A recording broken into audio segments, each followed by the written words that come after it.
ആദ്യമായി രക്തപര്യന വ്യവസ്ഥയെക്കുറിച്ച് നോക്കാം. രക്തപര്യന വ്യവസ്ഥയിലെ പ്രധാന ഭാഗങ്ങൾ ഏതൊക്കെയാണ്?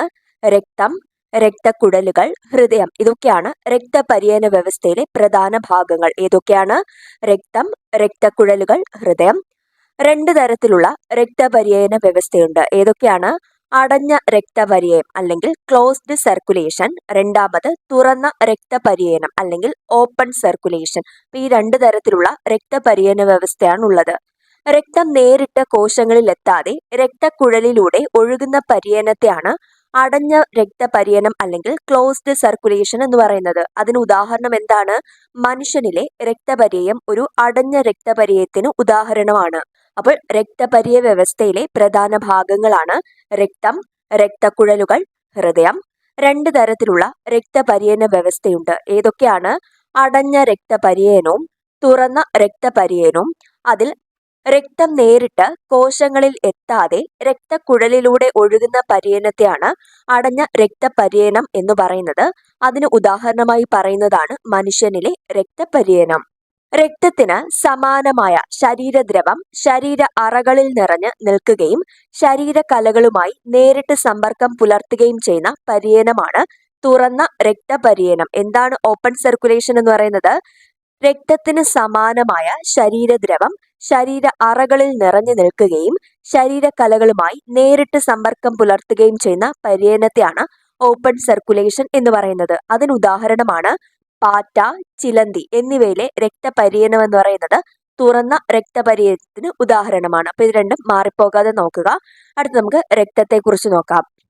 രക്തത്തെക്കുറിച്ചുള്ള പഠനം എന്താണ്? ഹെമറ്റോളജി. രക്തത്തെക്കുറിച്ചുള്ള പഠനമാണ് ഹെമറ്റോളജി. ജീവന്റെ നദി എന്നറിയപ്പെടുന്നത് എന്താണ്? രക്തമാണ്. ജീവന്റെ നദി എന്നറിയപ്പെടുന്നത് രക്തമാണ്. ദ്രാവക രൂപത്തിലുള്ള സംയോജക കലയാണ് രക്തം. രക്തം ഒരു സംയോജക കലയാണ്. എന്ത് രൂപത്തിലാണ്? ദ്രാവക രൂപത്തിലുള്ള ഒരു സംയോജക കലയാണ് രക്തം. രക്തത്തിന്റെ pH മൂല്യം എത്രയാണ്? 7.4 രക്തത്തിന്റെ pH മൂല്യം 7.4. ശരീരത്തിലുള്ള പോഷക ഘടകങ്ങളെയും ഹോർമോണുകളെയും വഹിച്ചുകൊണ്ടു പോകുന്നത് ആരാണ്? രക്തമാണ്. ശരീരത്തിനുള്ളിലെ പോഷക ഘടകങ്ങളെയും ഹോർമോണുകളെയും വഹിച്ചുകൊണ്ടു പോകുന്നത് രക്തമാണ്. ഓക്സിജനെ കോശങ്ങളിൽ എത്തിക്കുന്നതും ആരാണ്? രക്തമാണ്. ശരീരത്തിന്റെ എല്ലാ ഭാഗങ്ങളിലും ഒരേ താപനില നിലനിർത്താൻ സഹായിക്കുന്നത് ആരാണ്? രക്തമാണ്. എന്തൊക്കെ പ്രത്യേകതകളാണ് പറഞ്ഞത്? ശരീരത്തിലുള്ള പോഷക ഘടകങ്ങളെയും ഹോർമോണുകളെയും വഹിച്ചുകൊണ്ടു പോകുന്നത് രക്തമാണ്. ഓക്സിജനെ കോശങ്ങളിൽ എത്തിക്കുന്നത് ആരാണ്? രക്തമാണ്.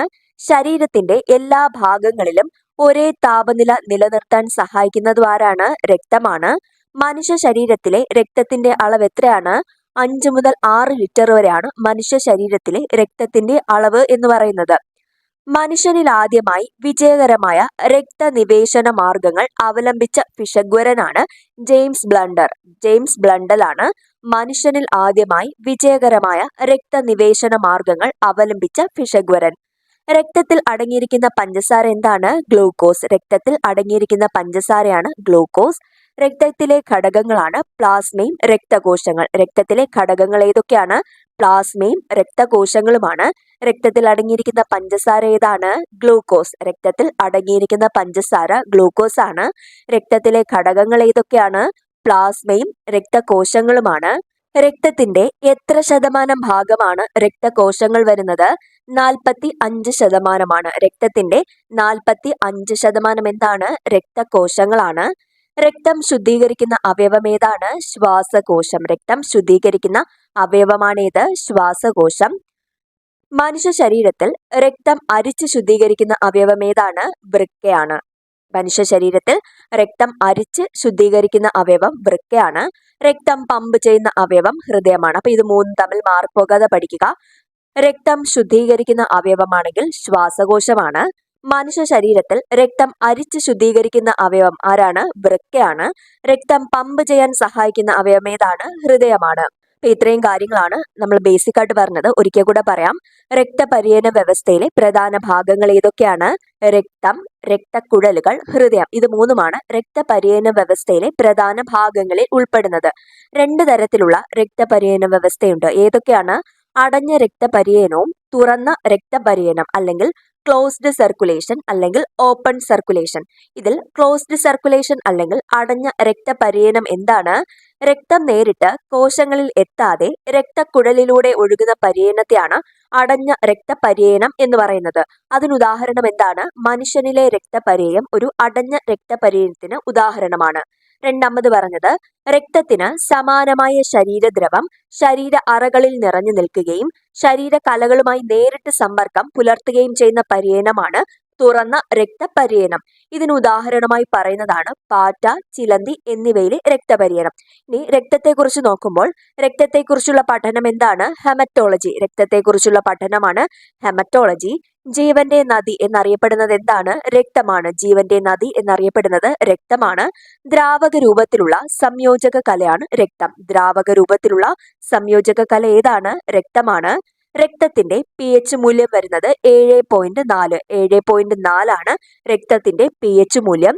ശരീരത്തിലുള്ള പോഷക ഘടകങ്ങളെയും ഹോർമോണുകളെയും വഹിച്ചുകൊണ്ടു പോകുന്നത് രക്തമാണ്. ഓക്സിജനെ കോശങ്ങളിൽ എത്തിക്കുന്നത് ആരാണ്? രക്തമാണ്. ശരീരത്തിന്റെ എല്ലാ ഭാഗങ്ങളിലും ഒരേ താപനില നിലനിർത്താൻ സഹായിക്കുന്നതും ആരാണ്? രക്തമാണ്. മനുഷ്യ ശരീരത്തിലെ രക്തത്തിന്റെ അളവ് എത്രയാണ്? 5 മുതൽ 6 ലിറ്റർ വരെയാണ് മനുഷ്യ ശരീരത്തിലെ രക്തത്തിന്റെ അളവ് എന്ന് പറയുന്നത്. മനുഷ്യനിൽ ആദ്യമായി വിജയകരമായ രക്തനിവേശന മാർഗങ്ങൾ അവലംബിച്ച ഭിഷഗ്വരൻ ആരാണ്? ജെയിംസ് ബ്ലണ്ടൽ ആണ്. രക്തത്തിൽ അടങ്ങിയിരിക്കുന്ന പഞ്ചസാര ഏതാണ്? ഗ്ലൂക്കോസ്. രക്തത്തിൽ അടങ്ങിയിരിക്കുന്ന പഞ്ചസാരയാണ് ഗ്ലൂക്കോസ്. രക്തത്തിലെ 2 ഘടകങ്ങൾ ഏതൊക്കെയാണ് പ്രധാന ഘടകങ്ങൾ? പ്ലാസ്മയും രക്തകോശങ്ങളുമാണ് രക്തത്തിലെ ഘടകങ്ങൾ. ഏതൊക്കെയാണ്? പ്ലാസ്മയും രക്തകോശങ്ങളുമാണ്. രക്തത്തിന്റെ എത്ര ശതമാനം ഭാഗമാണ് രക്തകോശങ്ങൾ ചോദിച്ചാൽ എത്രയാണ്? 45%. രക്തത്തിന്റെ 45% എന്താണ്? രക്തകോശങ്ങളാണ്. രക്തം ശുദ്ധീകരിക്കുന്ന അവയവമാണ് ശ്വാസകോശം. രക്തം അരിച്ച് ശുദ്ധീകരിക്കുന്ന അവയവം ഏതാണ്? വൃക്കയാണ്. എന്നാൽ രക്തം പമ്പ് ചെയ്യുന്ന അവയവം ഏതാണ്? ഹൃദയമാണ്. അടുത്തതായി പ്ലാസ്മയെ കുറിച്ച് നോക്കാം. പ്ലാസ്മ നമ്മൾ പറഞ്ഞത് എന്താണ്? രക്തത്തിൽ 2 ഘടകങ്ങൾ ഉണ്ടെന്ന് പറഞ്ഞു. ഏതൊക്കെയാണ്? പ്ലാസ്മയും രക്തകോശങ്ങളും. അതിൽ പ്ലാസ്മയെ കുറിച്ച് നോക്കാം. രക്തത്തിലെ ദ്രാവക ഭാഗമാണ് പ്ലാസ്മ. രക്തത്തിലെ ദ്രാവക ഭാഗം ഏതാണ്? പ്ലാസ്മയാണ്. രക്തത്തിലെ പ്ലാസ്മയുടെ അളവ് 55%. രക്തത്തിൽ പ്ലാസ്മയുടെ അളവ് എത്രയാണ്? 55%.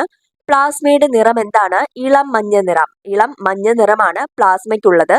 രക്തകോശങ്ങൾ കാണപ്പെടുന്നത് എവിടെയാണ്? പ്ലാസ്മയിലാണ് രക്തകോശങ്ങൾ കാണപ്പെടുന്നത്. ദഹനഫലമായി ഉണ്ടാകുന്ന ഗ്ലൂക്കോസ്, അമിനോ ആസിഡുകൾ, ഫാറ്റി ആസിഡുകൾ, ഗ്ലിസറോൾ തുടങ്ങി ലഘു ഘടകങ്ങൾ കോശത്തിലെത്തുന്നത് പ്ലാസ്മയിലൂടെയാണ്. ദഹനഫലമായിട്ടുണ്ടാകുന്ന ലഘു ഘടകങ്ങൾ ഏതൊക്കെയാണ്?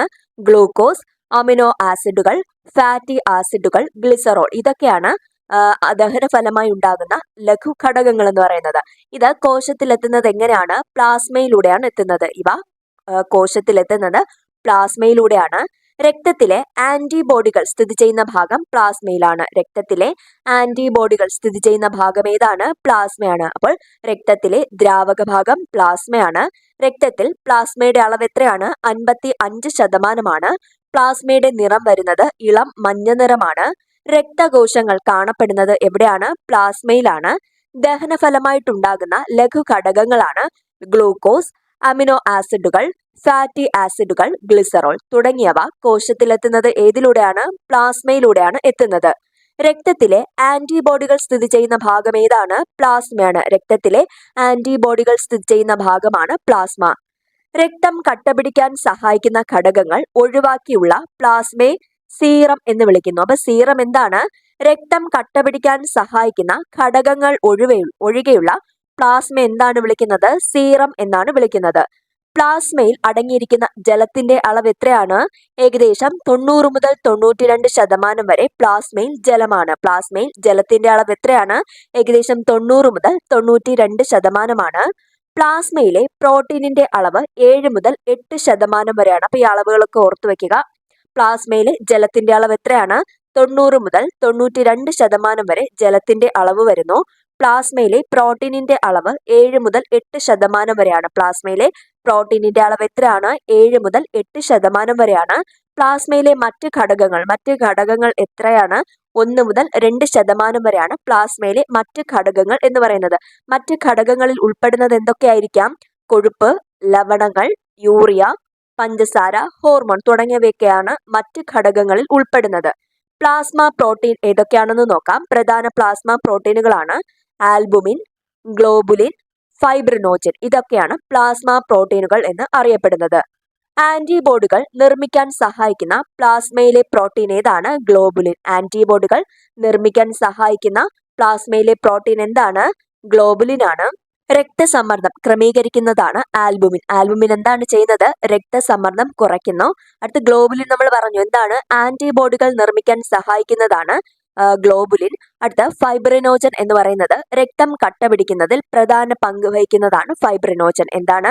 ആൽബുമിൻ എന്ന് പറയുന്നത് രക്തസമ്മർദ്ദം ക്രമീകരിക്കുന്നു, ഗ്ലോബുലിൻ ആന്റിബോഡികൾ നിർമ്മിക്കുന്നു, ഫൈബ്രിനോജൻ രക്തം കട്ട പിടിക്കുന്നതിൽ പ്രധാന പങ്ക് വഹിക്കുന്നു. അപ്പൊ ഇത്രയും കാര്യങ്ങളാണ് പ്ലാസ്മയിൽ പറയുന്നത്. എന്തൊക്കെയാണ്? രക്തത്തിലെ ദ്രാവക ഭാഗമാണ് പ്ലാസ്മ എന്ന് പറയുന്നത്. രക്തത്തിലെ പ്ലാസ്മയുടെ അളവ് എത്രയാണ്? 55%. പ്ലാസ്മയുടെ നിറം എന്താണ്? ഇളം മഞ്ഞ നിറമാണ്. രക്തകോശങ്ങൾ കാണപ്പെടുന്നത് എവിടെയാണ്? പ്ലാസ്മയിലാണ് കാണപ്പെടുന്നത്. ദഹന ഫലമായി ഉണ്ടാകുന്ന ലഘു ഘടകങ്ങളാണ് ഗ്ലൂക്കോസ്, അമിനോ ആസിഡുകൾ, ഫാറ്റി ആസിഡുകൾ, ഗ്ലിസറോൾ തുടങ്ങിയവ കോശത്തിലെത്തുന്നത് പ്ലാസ്മയിലൂടെയാണ്. രക്തത്തിലെ ആന്റിബോഡികൾ സ്ഥിതി ചെയ്യുന്ന ഭാഗമാണ് പ്ലാസ്മ. രക്തം കട്ടപിടിക്കാൻ സഹായിക്കുന്ന ഘടകങ്ങൾ ഒഴികെയുള്ള പ്ലാസ്മയെ സീറം എന്ന് വിളിക്കുന്നു. പ്ലാസ്മയിൽ അടങ്ങിയിരിക്കുന്ന ജലത്തിന്റെ അളവ് എത്രയാണ്? 90 മുതൽ 92% വരെയാണ് പ്ലാസ്മയിൽ ജലം അടങ്ങിയിരിക്കുന്നത്. പ്രോട്ടീൻ എത്രയാണ്? 7 മുതൽ 8% വരെയാണ് പ്ലാസ്മയിൽ പ്രോട്ടീനിന്റെ അളവ് വരുന്നത്. മറ്റ് ഘടകങ്ങൾ എത്രയാണ്? 1 മുതൽ 2% വരെയാണ് പ്ലാസ്മയിലെ മറ്റ് ഘടകങ്ങളിൽ ഉൾപ്പെടുന്നത്. ഇതിൽ പ്ലാസ്മ പ്രോട്ടീനുകൾ നോക്കാം. പ്ലാസ്മ പ്രോട്ടീനുകൾ ഏതൊക്കെയാണ്? ആൽബുമിൻ, ഗ്ലോബുലിൻ, ഫൈബ്രിനോജൻ ആണ്. ഇതിൽ ആൽബുമിൻ ചെയ്യുന്നത് എന്താണ്? രക്തസമ്മർദ്ദം ക്രമീകരിക്കുന്നു ആൽബുമിൻ. എന്നാൽ ഗ്ലോബുലിൻ എന്താണ് ചെയ്യുന്നത്? രോഗപ്രതിരോധത്തിന് സഹായിക്കുന്നു അല്ലെങ്കിൽ ആന്റിബോഡികൾ നിർമ്മിക്കുന്നു. ഫൈബ്രിനോജൻ ചെയ്യുന്നത് രക്തം കട്ടപിടിക്കുന്നതിൽ പ്രധാന പങ്ക് വഹിക്കുന്നു. മറ്റ് ഘടകങ്ങൾ എത്രയാണ് നമ്മൾ പറഞ്ഞത്? 1 മുതൽ 2% വരെയാണ് മറ്റ് ഘടകങ്ങൾ. അതിൽ ഉൾപ്പെടുന്നത് എന്തൊക്കെയാണ്? കൊഴുപ്പ്, ലവണങ്ങൾ, യൂറിയ, പഞ്ചസാര, ഹോർമോണുകൾ. ഇതൊക്കെയാണ് മറ്റ് ഘടകങ്ങളിൽ ഉൾപ്പെടുന്നത്. പ്ലാസ്മയുമായിട്ട് ഇത്രയും പോയിന്റുകൾ നന്നായിട്ട് വായിച്ചു പഠിക്കുക. അടുത്തതായി നമുക്ക് രക്താണുക്കൾ നോക്കാം. Formed elements. രക്തകോശങ്ങൾ 3 തരത്തിലുണ്ട്. ഏതൊക്കെയാണ്? അരുണ രക്താണുക്കൾ, ശ്വേത രക്താണുക്കൾ, പ്ലേറ്റ്ലെറ്റുകൾ. അരുണ രക്താണുക്കളിനെ എന്ത് പറയും? RBC എന്നാണ്, റെഡ് ബ്ലഡ് കോർപ്പസൽസ്. ശ്വേത രക്താണുക്കൾ WBC ആണ്, വൈറ്റ് ബ്ലഡ് കോർപ്പസൽസ്. മൂന്നാമത് പ്ലേറ്റ്ലെറ്റ് ആണ്. ശരീരത്തിലെ രക്തകോശങ്ങൾ നിർമ്മിക്കുന്നത് എവിടെയാണ്? അസ്ഥിമജ്ജയിൽ. അസ്ഥിമജ്ജയിലാണ് ശരീരത്തിലെ രക്തകോശങ്ങൾ നിർമ്മിക്കപ്പെടുന്നത്. രക്തകോശങ്ങളുടെ നിർമ്മാണ പ്രക്രിയയാണ് ഹീമോപോയിസസ്. ഹീമോപോയിസസ് എന്താണ്? രക്തകോശങ്ങളുടെ നിർമ്മാണ പ്രക്രിയയാണ് ഹീമോപോയിസസ് എന്ന് പറയുന്നത്. രക്തകോശങ്ങളുടെ എണ്ണം മനസ്സിലാക്കാൻ ഉപയോഗിക്കുന്നത് ഹീമോസൈറ്റോമീറ്റർ. എന്താണ് ഹീമോസൈറ്റോമീറ്റർ? രക്തകോശങ്ങളുടെ എണ്ണം മനസ്സിലാക്കാൻ ഉപയോഗിക്കുന്നത് എന്താണ്? ഹീമോസൈറ്റോമീറ്റർ ആണ്. അപ്പോൾ രക്തകോശം 3 തരത്തിലുണ്ട്. അരുണ രക്താണുക്കൾ അല്ലെങ്കിൽ RBC, ശ്വേത രക്താണുക്കൾ അല്ലെങ്കിൽ WBC, മൂന്നാമത് പ്ലേറ്റ്ലെറ്റുകൾ. ശരീരത്തിലെ രക്തകോശങ്ങൾ നിർമ്മിക്കപ്പെടുന്നത് അസ്ഥിമജ്ജയിലാണ്. രക്തകോശങ്ങളുടെ നിർമ്മാണ പ്രക്രിയ അറിയപ്പെടുന്നത് ഹീമോപോയിസസ് എന്നാണ്. രക്തകോശങ്ങളുടെ എണ്ണം മനസ്സിലാക്കാൻ ഉപയോഗിക്കുന്നത് എന്താണ്? ഹീമോസൈറ്റോമീറ്റർ ആണ്. ആദ്യമായി നമുക്ക് അരുണ രക്താണുക്കളെ കുറിച്ച് നോക്കാം. അരുണ രക്താണുക്കൾ ഏതാണ്? RBC ആണ്. രക്തത്തിൽ ഏറ്റവും കൂടുതൽ കാണപ്പെടുന്ന കോശങ്ങളാണ് അരുണ രക്താണുക്കൾ. രക്തത്തിൽ ഏറ്റവും കൂടുതൽ കാണപ്പെടുന്ന കോശം ഏതാണ്? അരുണ രക്താണുക്കളാണ്. ശാസ്ത്രീയ നാമം എന്താണ്? എറിത്രോസൈറ്റ്. എറിത്രോസൈറ്റ് ആണ് അരുണ രക്താണുക്കളുടെ ശാസ്ത്രീയ നാമം വരുന്നത്. ശരീരത്തിന്റെ എല്ലാ ഭാഗങ്ങളിലും ഓക്സിജൻ എത്തിക്കുന്ന രക്തകോശം ഏതാണ്?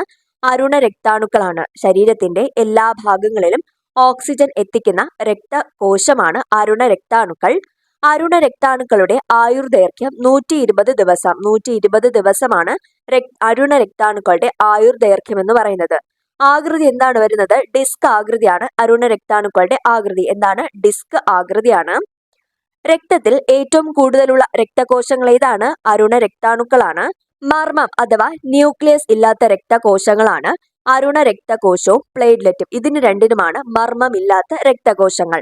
ഇരുഭാഗവും അവതല രൂപത്തിൽ അഥവാ ഉള്ളിലേക്ക് കുഴിഞ്ഞ ഡിസ്ക് രൂപത്തിലായിരിക്കും അരുണ രക്താണുക്കളുടെ ആകൃതി. മർമ്മത്തോടു കൂടിയ ചുവന്ന രക്താണുക്കളുള്ള ജീവിയാണ് ഒട്ടകം. മർമ്മത്തോടു കൂടിയ ചുവന്ന രക്താണുക്കളുള്ള ജീവി ഏതാണ്? ഒട്ടകം. നമ്മൾ പറഞ്ഞു ചുവന്ന രക്താണുക്കൾക്ക് ന്യൂക്ലിയസ് ഇല്ല എന്ന് പറഞ്ഞു. എന്നാൽ മർമ്മത്തോടു കൂടിയ ചുവന്ന രക്താണു ഉള്ള ജീവി ഏതാണ്? ഒട്ടകമാണ്. രക്തത്തിന് ചുവപ്പ് നിറം നൽകുന്ന വർണ്ണകം ഏതാണ്? ഹീമോഗ്ലോബിൻ. രക്തത്തിന് ചുവപ്പ് നിറം നൽകുന്ന വർണ്ണകമാണ് ഹീമോഗ്ലോബിൻ. ഹീമോഗ്ലോബിൻ സ്ഥിതി ചെയ്യുന്ന കോശം ഏതാണ്? അരുണ രക്താണുക്കളാണ് ഹീമോഗ്ലോബിൻ സ്ഥിതി ചെയ്യുന്നത്. ഓക്സിജൻ ആഗിരണം ചെയ്യുന്ന രക്തത്തിലെ ഘടകമാണ് ഹീമോഗ്ലോബിൻ. അപ്പം ഈ 3 പോയിന്റ് ഓർക്കുക. ശരീരത്തിന്റെ വിവിധ ഭാഗങ്ങളിലേക്ക് ഓക്സിജനെ കൈമാറുന്നത് ആരാണ്? രക്തമാണ്. എന്നാൽ ശരീരത്തിന്റെ വിവിധ ഭാഗങ്ങളിലേക്ക് ഓക്സിജൻ എത്തിക്കുന്ന രക്തത്തിലെ കോശം ഏതാണ്? അരുണ രക്താണുക്കളാണ്. അടുത്ത് ഓക്സിജൻ ആഗിരണം ചെയ്യുന്ന രക്തത്തിലെ ഘടകം ഏതാണെന്ന് ചോദിച്ചാൽ ഏതാണ്? ഹീമോഗ്ലോബിൻ ആണ്. രക്തത്തിൽ ഓക്സിജൻ, കാർബൺ ഡൈ ഓക്സൈഡ് ഇവ സംവഹിക്കാൻ സഹായിക്കുന്നത് ആരാണ്? ഹീമോഗ്ലോബിൻ ആണ്. ഹീമോഗ്ലോബിനിൽ ഡി ഓക്സിജനേഷൻ നടക്കുന്നത് എവിടെ വെച്ചിട്ടാണ്? കലകളിലാണ് ഹീമോഗ്ലോബിനിൽ ഡി ഓക്സിജനേഷൻ നടക്കുന്നത്. ഹീമോഗ്ലോബിനിൽ അടങ്ങിയിരിക്കുന്ന ധാതു ഏതാണ്? ഇരുമ്പ്. ഹീമോഗ്ലോബിനിൽ അടങ്ങിയിരിക്കുന്ന ധാതു ആണ് ഇരുമ്പ്. ഇത്രയും ഭാഗങ്ങൾ ഒരിക്കൽ കൂടെ പറയാം. രക്തകോശങ്ങൾ 3 തരമെന്ന് പറഞ്ഞു. അരുണ രക്താണുക്കൾ, ശ്വേത രക്താണുക്കൾ, പ്ലേറ്റ്ലെറ്റുകൾ. ശരീരത്തിലെ രക്തകോശങ്ങൾ നിർമ്മിക്കപ്പെടുന്നത് അസ്ഥിമജ്ജയിലാണ്. രക്തകോശങ്ങളുടെ നിർമ്മാണ പ്രക്രിയ ഹീമോപോയിസസ് എന്നറിയപ്പെടുന്നു. രക്തകോശങ്ങളുടെ എണ്ണം മനസ്സിലാക്കാൻ ഉപയോഗിക്കുന്നത് ഹീമോസൈറ്റോമീറ്റർ ആണ്. അടുത്തത് നമ്മൾ പറഞ്ഞത് അരുണ രക്താണുക്കളെ കുറിച്ചാണ്. രക്തത്തിൽ ഏറ്റവും കൂടുതൽ കാണപ്പെടുന്ന കോശങ്ങളാണ് അരുണ രക്താണുക്കൾ. ശാസ്ത്രീയ നാമമാണ് എറിത്രോസൈറ്റ്. ശരീരത്തിന്റെ എല്ലാ ഭാഗങ്ങളിലും ഓക്സിജൻ എത്തിക്കുന്ന രക്തകോശമാണ് അരുണ രക്താണുക്കൾ. അരുണ രക്താണുക്കളുടെ ആയുർദൈർഘ്യം എത്രയാണ്? 120 ദിവസമാണ്. ആകൃതി വരുന്നത് ഡിസ്ക് ആകൃതിയാണ്. രക്തത്തിൽ ഏറ്റവും കൂടുതലുള്ള രക്തകോശങ്ങളാണ് അരുണ രക്താണുക്കൾ. മർമ്മം ഇല്ലാത്ത അല്ലെങ്കിൽ ന്യൂക്ലിയസ് ഇല്ലാത്ത രക്തകോശങ്ങളാണ് അരുണ രക്തകോശവും പ്ലേറ്റ്ലെറ്റുകളും. ഇരുഭാഗവും അവതല രൂപത്തിൽ അഥവാ ഉള്ളിലേക്ക് കുഴിഞ്ഞ ഡിസ്ക് രൂപത്തിൽ ആയിരിക്കും അരുണ രക്താണുക്കളുടെ ആകൃതി വരുന്നത്. മർമ്മത്തോടു കൂടിയ ചുവന്ന രക്താണു ഉള്ള ജീവി ഏതാണ്? ഒട്ടകമാണ്. രക്തത്തിന് ചുവപ്പ് നിറം നൽകുന്ന വർണ്ണകം ഏതാണ്? ഹീമോഗ്ലോബിൻ. രക്തത്തിന് ചുവപ്പ് നിറം നൽകുന്ന വർണ്ണകമാണ് ഹീമോഗ്ലോബിൻ. ഹീമോഗ്ലോബിൻ സ്ഥിതി ചെയ്യുന്ന കോശമാണ് അരുണ രക്താണുക്കൾ. ഓക്സിജൻ ആഗിരണം ചെയ്യുന്ന രക്തത്തിലെ ഘടകം ഏതാണ്? ഹീമോഗ്ലോബിൻ ആണ്. രക്തത്തിൽ ഓക്സിജൻ, കാർബൺ ഡൈ ഓക്സൈഡ് ഇവ സംവഹിക്കാൻ സഹായിക്കുന്നത് ഹീമോഗ്ലോബിൻ ആണ്. ഹീമോഗ്ലോബിനിൽ ഡി ഓക്സിജനേഷൻ നടക്കുന്നത് എവിടെയാണ്? കലകളിലാണ് നടക്കുന്നത്. ഹീമോഗ്ലോബിനിൽ അടങ്ങിയിരിക്കുന്ന ധാതു ഏതാണ്? ഇരുമ്പ്. ഹീമോഗ്ലോബിനിൽ അടങ്ങിയിരിക്കുന്ന ധാതു ആണ് ഇരുമ്പ്. ഹീമോഗ്ലോബിനിലെ ഓക്സിജൻ സംവഹന ഘടകവും ഏതാണ്? ഇരുമ്പാണ്. അടുത്തത് ഹീമോഗ്ലോബിനെ കുറിച്ച് നോക്കാം. ഹീമോഗ്ലോബിന്റെ ഘടന ഇരുമ്പ് ഉൾപ്പെടുന്ന ഹീമം 4 പ്രോട്ടീൻ ചെയിനും ചേർന്നതാണ്. അപ്പോൾ ഹീമോഗ്ലോബിന്റെ ഘടന എന്താണ്? ഇരുമ്പ് ഉൾപ്പെടുന്ന ഹീമും 4 പ്രോട്ടീൻ ചെയിനും കൂടെ ചേർന്നതാണ് ഹീമോഗ്ലോബിൻ. 4 പ്രോട്ടീൻ ചെയിനിൽ 2 എണ്ണം ആൽഫ ചെയിനും 2 എണ്ണം ബീറ്റ ചെയിനുമാണ്. അപ്പോൾ 4 പ്രോട്ടീൻ ചെയിൻ ഉണ്ടെന്ന് പറഞ്ഞു. അതിൽ 2 എണ്ണം ഏതാണ്? 2 എണ്ണം ആൽഫ ചെയിനും 2 എണ്ണം ബീറ്റ ചെയിനുമാണ്. ആൽഫ ചെയിനിൽ 141 അമിനോ ആസിഡുകളും ബീറ്റ ചെയിനിൽ 146 അമിനോ ആസിഡുകളും ഉണ്ട്. അപ്പൊ ഇവിടെ ഓർത്തു വെക്കുക, ഹീമോഗ്ലോബിൻ എന്താണ്? അതിന്റെ ഘടന എന്ന് പറയുന്നത് ഇരുമ്പ് ഉൾപ്പെടുന്ന ഹീമം 4 പ്രോട്ടീൻ ചെയിനുകളുമാണ്. അതിൽ 2 എണ്ണം ആൽഫ ചെയിനുകളാണ്, 2 എണ്ണം എന്താണ്? ബീറ്റ ചെയിനുകളാണ്. ആൽഫ ചെയിനിൽ 141 അമിനോ ആസിഡുകളും ബീറ്റ ചെയിനിൽ 146 അമിനോ ആസിഡുകളുമാണ് ഉള്ളത്. മനുഷ്യ ശരീരത്തിലെ ഹീമോഗ്ലോബിന്റെ അളവ് എത്രയാണ്? 12 മുതൽ 16 ഗ്രാം പെർ 100 മില്ലി ലിറ്റർ. നമ്മുടെ SCRT NCRT ടെക്സ്റ്റ് പ്രകാരമാണ് 12 മുതൽ 16 ഗ്രാം പെർ 100 മില്ലി ലിറ്റർ ആണ് മനുഷ്യ ശരീരത്തിലെ ഹീമോഗ്ലോബിന്റെ അളവ് വരുന്നത്. പുരുഷന്മാരിൽ ശരാശരി എത്രയാണ് വരുന്നത്? 15 ഗ്രാം പെർ 100 മില്ലി ലിറ്റർ ആണ് പുരുഷന്മാരിൽ വരുന്നത്. എന്നാൽ സ്ത്രീകളിലാണെങ്കിൽ 13 ഗ്രാം പെർ 100 മില്ലി ലിറ്റർ ആണ്. ആരോഗ്യമുള്ള ഒരു കുഞ്ഞിന്റെ രക്തത്തിലെ ഹീമോഗ്ലോബിന്റെ ശരാശരി അളവ് വരുന്നത് 11 മുതൽ 13 ഗ്രാം പെർ DL ആണ്. ആരോഗ്യമുള്ള ഒരു കുഞ്ഞിന്റെ രക്തത്തിലെ ഹീമോഗ്ലോബിലെ ശരാശരി അളവെന്ന് പറയുന്നത്. ഹീമോഗ്ലോബിന്റെ അളവ് കണ്ടെത്താൻ ഉപയോഗിക്കുന്ന ഉപകരണമാണ് ഹീമോഗ്ലോബിനോമീറ്റർ. ഹീമോഗ്ലോബിനോമീറ്റർ ആണ് ഹീമോഗ്ലോബിന്റെ അളവ് കണ്ടെത്താൻ ഉപയോഗിക്കുന്ന ഉപകരണം. അരുണ രക്താണുക്കൾ ശിഥിലീകരിക്കപ്പെടുന്നത് കരളിലും പ്ലീഹയിലും വച്ചിട്ടാണ്. അപ്പോൾ അരുണ രക്താണുക്കൾ ശിഥിലീകരിക്കപ്പെടുന്നത് എവിടെ വെച്ചിട്ടാണ്? കരളിലും പ്ലീഹയിലും വച്ചിട്ടാണ്.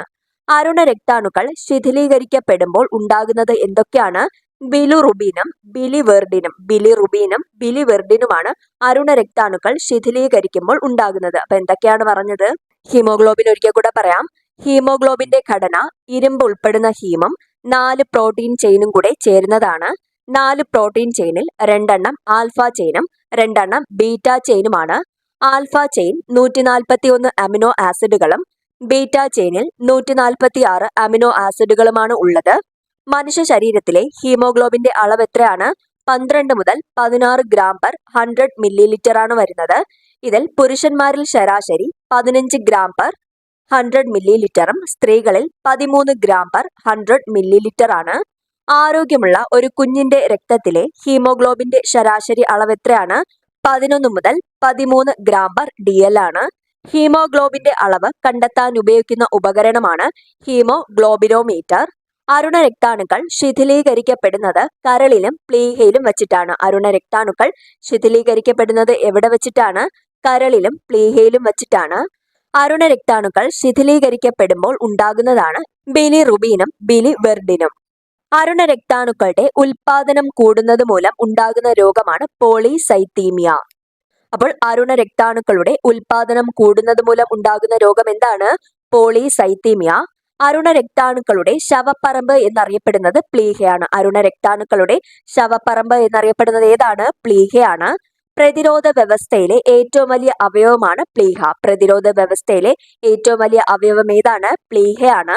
രക്തത്തിൽ ഹീമോഗ്ലോബിന്റെ കുറവ് മൂലമുണ്ടാകുന്ന രോഗമാണ് അനീമിയ അല്ലെങ്കിൽ വിളർച്ച. അപ്പോൾ അരുണ രക്താണുക്കളുടെ ഉൽപാദനം കൂടുന്നത് മൂലം ഉണ്ടാകുന്ന രോഗം പോളിസൈത്തീമിയ. രക്തത്തിൽ ഹീമോഗ്ലോബിന്റെ കുറവ് മൂലമുണ്ടാകുന്ന രോഗമാണ് അനീമിയ അല്ലെങ്കിൽ വിളർച്ച. രക്തത്തിലെ ചുവന്ന രക്താണുക്കളുടെ എണ്ണത്തിലുള്ള കുറവ് കൊണ്ടോ രക്താണുക്കളിലെ വർണ്ണവസ്തുവായ ഹീമോഗ്ലോബിന്റെ കുറവ് മൂലമോ ഉണ്ടാകുന്ന അവസ്ഥയാണ് അനീമിയ. അനീമിയ എന്താണ്? രക്തത്തിലെ ചുവന്ന രക്താണുക്കളുടെ എണ്ണത്തിലുള്ള കുറവ് കൊണ്ടോ രക്താണുക്കളിലെ വർണ്ണവസ്തുവായ ഹീമോഗ്ലോബിന്റെ കുറവ് മൂലമോ ഉണ്ടാകുന്ന ഒരവസ്ഥയാണ് അനീമിയ. അനീമിയയുടെ ലക്ഷണം എന്ന് പറയുന്നത് എന്താണ്? വിളർച്ചയാണ്. ലക്ഷണം വിളർച്ചയാണ്. അനീമിയ ബാധിച്ചാൽ രക്തത്തിന് ഓക്സിജനെ വഹിക്കാനുള്ള ശേഷി കുറയുകയും ക്ഷീണവും തളർച്ചയും അനുഭവപ്പെടുകയും ചെയ്യും. തലച്ചോറിന്റെ പ്രവർത്തനക്ഷമതയെ ബാധിക്കുന്നതിനാൽ ഓർമ്മയും ഏകാഗ്രതയും കുറയാനും അനീമിയ കാരണമാകുന്നു. അപ്പൊ എന്തൊക്കെയാണ് അനീമിയയുടെ ലക്ഷണം വരുന്നത്? വിളർച്ചയാണ്. അനീമിയ ബാധിച്ചാൽ രക്തത്തിന് ഓക്സിജൻ വഹിക്കുന്നതിനുള്ള ശേഷി കുറയും. അതുപോലെ തന്നെ ക്ഷീണവും തളർച്ചയും അനുഭവപ്പെടും. തലച്ചോറിന്റെ പ്രവർത്തനക്ഷമതയെ ബാധിക്കുന്നതിനാൽ ഓർമ്മയും ഏകാഗ്രതയും കുറയാനും അനീമിയ കാരണമാകും. അനീമിയയിലേക്ക് നയിക്കുന്ന കാരണങ്ങളിൽ ഒന്നെന്താണ്? ശരീരത്തിലെ ഇരുമ്പിന്റെ അഭാവം. ശരീരത്തിലെ ഇരുമ്പിന്റെ അഭാവമാണ് അനീമിയയിലേക്ക് നയിക്കുന്ന കാരണങ്ങളിൽ ഒന്ന്. അനീമിയ പരിഹരിക്കാൻ എന്താണ് ചെയ്യേണ്ടത്? ഇരുമ്പടങ്ങിയ ഭക്ഷ്യവസ്തുക്കൾ കഴിക്കുന്നത് ശീലമാക്കുക. അനീമിയയുടെ പെട്ടെന്നുള്ള പരിഹാരത്തിനായി ഉപയോഗിക്കുന്നതാണ് അയൺ ഗുളികകൾ. എന്താണ് അയൺ ഗുളികകൾ? അനീമിയയുടെ പെട്ടെന്നുള്ള പരിഹാരത്തിനായി ഉപയോഗിക്കുന്നതാണ് അയൺ ഗുളികകൾ. ശരീരം മെലിയാനായി ഭക്ഷണം കഴിക്കാതിരിക്കുന്നത് മൂലം ഭക്ഷണത്തോട് വിരക്തി ഉണ്ടാകുന്ന അവസ്ഥയാണ് അനോറെക്സിയ. അനോറെക്സിയ എന്താണ്?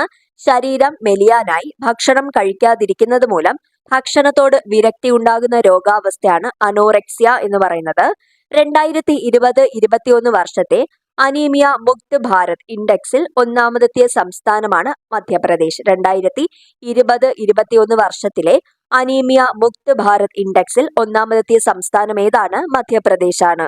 അപ്പൊ ഇത്രയൊരിക്കൽ കൂടെ നോക്കാം. അരുണ രക്താണുക്കളുടെ ഉൽപാദനം കൂടുന്നത് മൂലം ഉണ്ടാകുന്ന രോഗമാണ് പോളിസൈത്തീമിയ. അരുണ രക്താണുക്കളുടെ ശവപ്പറമ്പ് എന്നറിയപ്പെടുന്നത് പ്ലീഹയാണ്. പ്രതിരോധ വ്യവസ്ഥയിലെ ഏറ്റവും വലിയ അവയവം പ്ലീഹയാണ്. രക്തത്തിൽ ഹീമോഗ്ലോബിന്റെ കുറവ് മൂലമുണ്ടാകുന്ന രോഗമാണ് അനീമിയ അല്ലെങ്കിൽ വിളർച്ച. രക്തത്തിലെ ചുവന്ന രക്താണുക്കളുടെ എണ്ണത്തിലുള്ള കുറവ് കൊണ്ടോ രക്താണുക്കളിലെ വർണ്ണവസ്തുവായ ഹീമോഗ്ലോബിന്റെ കുറവ് മൂലമോ ഉണ്ടാകുന്ന ഒരവസ്ഥയാണ് അനീമിയ. അനീമിയയുടെ ലക്ഷണം എന്താണ്? വിളർച്ചയാണ്. അനീമിയ ബാധിച്ചാൽ രക്തത്തിന് ഓക്സിജനെ വഹിക്കാനുള്ള ശേഷി കുറയുകയും ക്ഷീണവും തളർച്ചയും അനുഭവപ്പെടുകയും ചെയ്യും. തലച്ചോറിന്റെ പ്രവർത്തനക്ഷമതയെ ബാധിക്കുന്നതിനാൽ ഓർമ്മയും ഏകാഗ്രതയും കുറയാനും അനീമിയ കാരണമാകുന്നു. അനീമിയയിലേക്ക് നയിക്കുന്ന കാരണങ്ങളിൽ ഒന്നാണ് ശരീരത്തിലെ ഇരുമ്പിന്റെ അഭാവം. അനീമിയ എങ്ങനെ പരിഹരിക്കാൻ? നമുക്ക് ഇരുമ്പടങ്ങിയ ഭക്ഷ്യവസ്തുക്കൾ കഴിക്കുന്നത് ശീലമാക്കുന്നതിലൂടെ അനീമിയ പരിഹരിക്കാൻ കഴിയും. അനീമിയയുടെ പെട്ടെന്നുള്ള പരിഹാരത്തിനായി ഉപയോഗിക്കുന്നതാണ് അയൺ ഗുളികകൾ. ശരീരം മെലിയാനായി ഭക്ഷണം കഴിക്കാതിരിക്കുന്നത് മൂലം ഭക്ഷണത്തോട് വിരക്തിയുണ്ടാകുന്ന രോഗാവസ്ഥയെ അനോറെക്സിയ എന്ന് പറയുന്നു. 2020-21 വർഷത്തിലെ അനീമിയ മുക്ത് ഭാരത് ഇൻഡെക്സിൽ ഒന്നാമതെത്തിയ സംസ്ഥാനം ഏതാണ്? മധ്യപ്രദേശാണ്. അടുത്തതായിട്ട് ശ്വേത രക്താണുക്കൾ അല്ലെങ്കിൽ WBCയെ കുറിച്ച് നോക്കാം. ശരീരത്തിലെ പോരാളി അല്ലെങ്കിൽ പ്രതിരോധ ഭടന്മാർ എന്നിങ്ങനെ അറിയപ്പെടുന്നതാണ് ശ്വേത രക്താണുക്കൾ. എന്തൊക്കെയാണ്? ശരീരത്തിലെ പോരാളി അല്ലെങ്കിൽ പ്രതിരോധ ഭടന്മാർ എന്നിങ്ങനെ അറിയപ്പെടുന്നത് ശ്വേത രക്താണുക്കളാണ്. ശാസ്ത്രീയ നാമം ലൂക്കോസൈറ്റ്. ലൂക്കോസൈറ്റ് ആണ് ശാസ്ത്രീയ നാമം വരുന്നത്. ശരീരത്തിന് രോഗപ്രതിരോധ ശേഷി നൽകുന്ന ആന്റിബോഡികൾ ഉൽപ്പാദിപ്പിക്കുന്നത് ശ്വേത രക്താണുക്കളാണ്. അപ്പോൾ ശരീരത്തിന്റെ രോഗപ്രതിരോധ ശേഷിക്ക് ആവശ്യമായിട്ടുള്ള ആന്റിബോഡികൾ ഉൽപ്പാദിപ്പിക്കുന്നത് ആരാണ്? ശ്വേത രക്താണുക്കളാണ്. ശ്വേത രക്താണുക്കൾക്ക് നിറമില്ലാത്തതിന് കാരണം ഹീമോഗ്ലോബിന്റെ അഭാവം. ഹീമോഗ്ലോബിന്റെ അഭാവം മൂലമാണ് ശ്വേത രക്താണുക്കൾക്ക് നിറമില്ലാത്തത്. പ്രധാനമായും 2 തരത്തിലുള്ള ശ്വേത രക്തകോശങ്ങളുണ്ട്. ഏതൊക്കെയാണ്? കോശദ്രവ്യത്തിൽ തരികൾ ഉള്ളവയും കോശദ്രവ്യത്തിൽ തരികൾ ഇല്ലാത്തവയും. അപ്പോൾ 2 തരത്തിലുള്ള ശ്വേത രക്തകോശങ്ങളുണ്ട്. ഏതൊക്കെയാണ്? കോശദ്രവ്യത്തിൽ തരികൾ ഉള്ളവയും കോശദ്രവ്യത്തിൽ തരികൾ ഇല്ലാത്തവയും.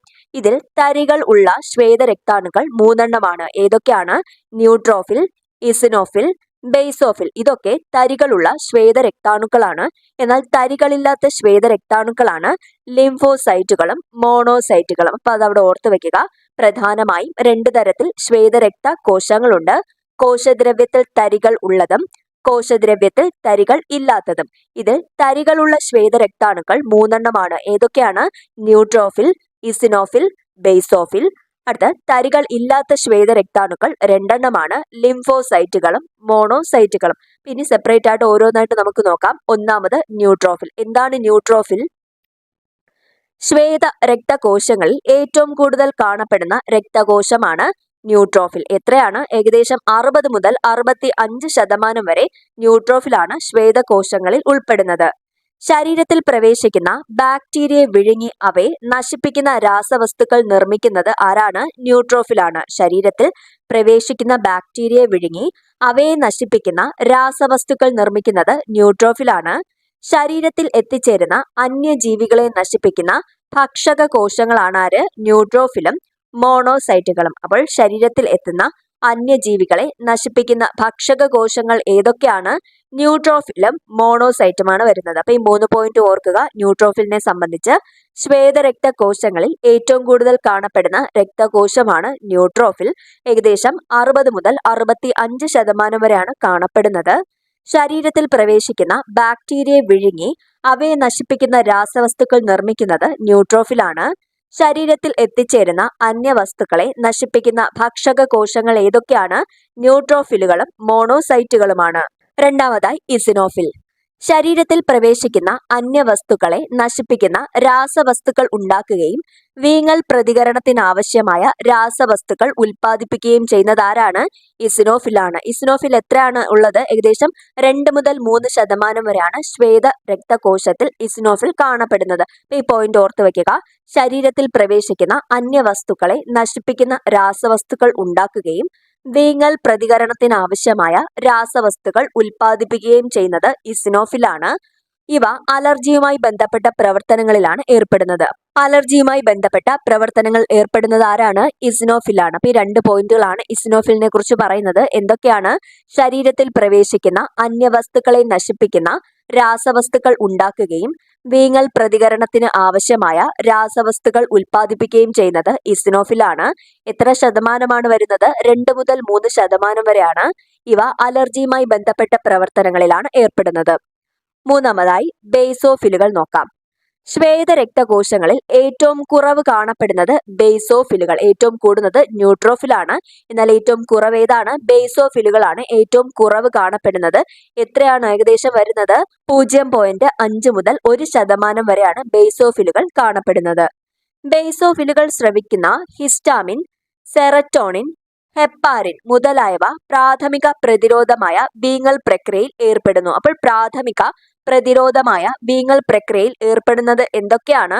ബേസോഫിൽ സ്രവിക്കുന്ന ഹിസ്റ്റാമിൻ, സെറട്ടോണിൻ, ഹെപ്പാരിൻ ഇതൊക്കെയാണ് പ്രാഥമിക പ്രതിരോധമായ വീങ്ങൽ പ്രക്രിയയിൽ ഏർപ്പെടുന്നത്. രക്തം കട്ടപിടിക്കുന്നത് തടയുന്ന ഹെപ്പാരിൻ എന്ന രാസവസ്തു നിർമ്മിക്കുന്ന ശ്വേതരക്താണു ഏതാണ്? ബേസോഫിലാണ്. അപ്പോൾ രക്തം കട്ടപിടിക്കുന്നതിന് തടയുന്ന ഒരു രാസവസ്തുവാണ് ഹെപ്പാരിൻ. അത് നിർമ്മിക്കുന്ന ശ്വേതരക്താണുവാണ് ബേസോഫിൽ. ശരീരത്തിലെ മറ്റ് ശ്വേതരക്താണുക്കളെ ഉത്തേജിപ്പിക്കുകയും രക്തക്കുഴലുകൾ വികസിപ്പിക്കുകയും ചെയ്യുന്നത് ആരാണ്? ബേസോഫിലാണ്. ശരീരത്തിലെ മറ്റ് ശ്വേതരക്താണുക്കളെ ഉത്തേജിപ്പിക്കുകയും രക്തക്കുഴലുകൾ വികസിപ്പിക്കുകയും ചെയ്യുന്നത് ബേസോഫിലാണ്. അപ്പൊ ഇത്രയും പോയിന്റുകൾ ഓർക്കുക. ശ്വേതരക്തകോശങ്ങളിൽ ഏറ്റവും കുറവ് കാണപ്പെടുന്നത് ഏതാണ്? ബേസോഫിലാണ്. ഏകദേശം 0.5 മുതൽ 1% വരെയാണ് കാണപ്പെടുന്നത്.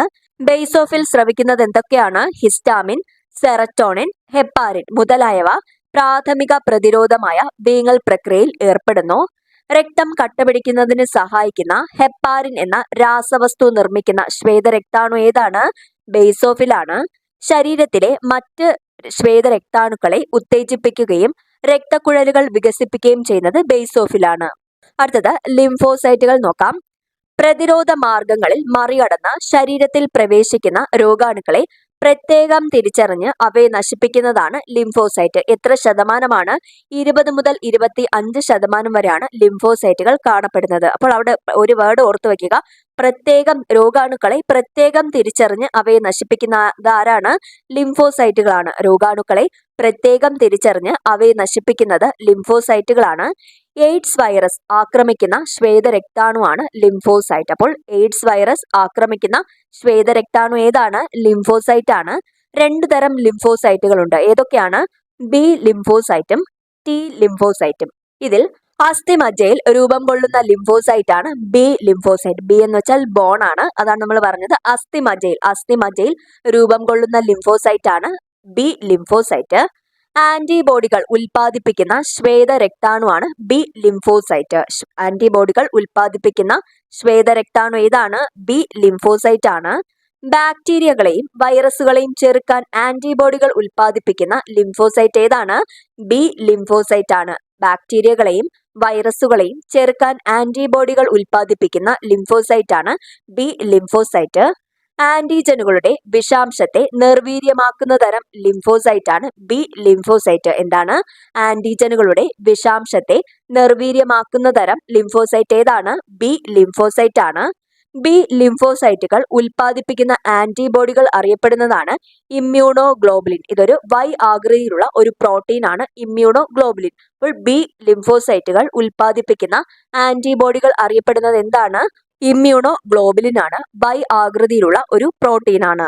അടുത്ത് ടി ലിംഫോസൈറ്റെ കുറിച്ച് നോക്കാം. അസ്ഥിമജ്ജയിൽ നിന്ന് ഉത്ഭവിക്കുകയും തൈമസ് ഗ്രന്ഥിയിൽ പക്വത പ്രാപിക്കുകയും ചെയ്യുന്നതാണ് ടി ലിംഫോസൈറ്റ്. ടി എന്ന് പറയുന്നത് തൈമസ് ആണ്.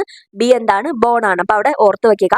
അസ്ഥിമജ്ജയിലാണ് ടി ലിംഫോസൈറ്റ് ഉത്ഭവിക്കുന്നത്. എന്നാൽ പക്വത പ്രാപിക്കുന്നത് എവിടെയാണ്? തൈമസ് ഗ്രന്ഥിയിലാണ് ഈ ടി ലിംഫോസൈറ്റ് പക്വത പ്രാപിക്കുന്നത്. ക്യാൻസർ കോശങ്ങളെയും വൈറസ് ബാധിച്ച കോശങ്ങളെയും നശിപ്പിക്കാൻ കഴിവുള്ള ലിംഫോസൈറ്റ് ആണ് ടി ലിംഫോസൈറ്റ്. ഏതൊക്കെയാണ്? ക്യാൻസർ കോശങ്ങളെയും വൈറസ് ബാധിച്ച കോശങ്ങളെയും നശിപ്പിക്കാൻ കഴിവുള്ള ലിംഫോസൈറ്റ് ഏതാണ്? ടി ലിംഫോസൈറ്റ് ആണ്. രോഗാണുക്കളെ വിഴുങ്ങി നശിപ്പിക്കുന്നത് ആരാണ്? മോണോസൈറ്റ്. രോഗാണുക്കളെ വിഴുങ്ങി നശിപ്പിക്കുന്നത് മോണോസൈറ്റ് ആണ്. ഹിസ്റ്റാമിൻ നിർമ്മിക്കുന്നത് ബേസോഫിലും മാസ്റ്റ് കോശങ്ങളും ചേർന്നാണ് ഹിസ്റ്റാമിൻ നിർമ്മിക്കപ്പെടുന്നത്. ഏതൊക്കെ ചേർന്നിട്ടാണ്? ബേസോഫിലും മാസ്റ്റ് കോശങ്ങളും ചേർന്നാണ് ഹിസ്റ്റാമിൻ നിർമ്മിക്കപ്പെടുന്നത്. അടുത്തത് ഏറ്റവും വലിയ രക്താണു ഏതാണ്? ശ്വേതരക്താണു ആണ് ഏറ്റവും വലുത്. ഇത് മാറിപ്പോകാതെ പഠിക്കുക. ഏറ്റവും വലിയ രക്താണുവാണ് ശ്വേതരക്താണു. ശ്വേതരക്താണു ഏതാണ്? WBC ആണ് ശ്വേതരക്താണു. ഏറ്റവും വലിയ ശ്വേതരക്താണു ഏതാണ്? മോണോസൈറ്റ് ആണ് ഏറ്റവും വലിയ ശ്വേതരക്താണു. എന്നാൽ ഏറ്റവും കൂടുതൽ ശ്വേതരക്താണുവിൽ ഏറ്റവും കൂടുതൽ കാണപ്പെടുന്നത് ഏതാണ്? അത് ന്യൂട്രോഫിലാണ്. നമ്മൾ പറഞ്ഞു 60 മുതൽ 65% വരെയാണ്. എന്നാൽ ഏറ്റവും വലുതാണ് ചോദിക്കുന്നതെങ്കിൽ അതേതാണ്? മോണോസൈറ്റ് ആണ്. ഏറ്റവും ചെറിയ ശ്വേതരക്താണുവാണ് ലിംഫോസൈറ്റ്. ഏറ്റവും കൂടുതൽ ആയുർദൈർഘ്യമുള്ള ശ്വേതരക്താണുവാണ് ലിംഫോസൈറ്റ്. രക്തത്തിൽ ശ്വേതരക്താണുക്കൾ ക്രമാതീതമായി വർദ്ധിക്കുന്ന രോഗമാണ് രക്താർബുദം. രക്താർബുദം എങ്ങനെയാണ് ഉണ്ടാകുന്നത്? രക്തത്തിൽ ശ്വേതരക്താണുക്കൾ അല്ലെങ്കിൽ WBC ക്രമാതീതമായി വർദ്ധിക്കുന്നത് മൂലം ഉണ്ടാകുന്ന രോഗമാണ് രക്താർബുദം. രക്തത്തിൽ ശ്വേതരക്താണുക്കൾ കുറയുന്നത് മൂലം ഉണ്ടാകുന്ന രോഗമാണ് ലൂക്കോപീനിയ. അപ്പൊ ഇത് മാറിപ്പോകാതെ പഠിക്കുക. WBC ശരീരത്തിൽ ശ്വേതരക്താണുക്കൾ കൂടിയാൽ ഉണ്ടാകുന്ന രോഗം രക്താർബുദവും, എന്നാൽ ശ്വേതരക്താണുക്കൾ കുറഞ്ഞാൽ ഉണ്ടാകുന്ന രോഗം എന്താണ്? ലൂക്കോപീനിയ ആണ്. അപ്പൊ ഇത്രയും കാര്യങ്ങളാണ് WBCയെ കുറിച്ച് പറയുന്നത്. ഒരിക്കൽ കൂടെ പറയാം. ശരീരത്തിലെ പോരാളി, പ്രതിരോധ ഭടന്മാർ എന്നിങ്ങനെ അറിയപ്പെടുന്നത് ആരാണ്? ശ്വേതരക്താണുക്കളാണ്. ശാസ്ത്രീയ നാമം ലൂക്കോസൈറ്റ് ആണ്.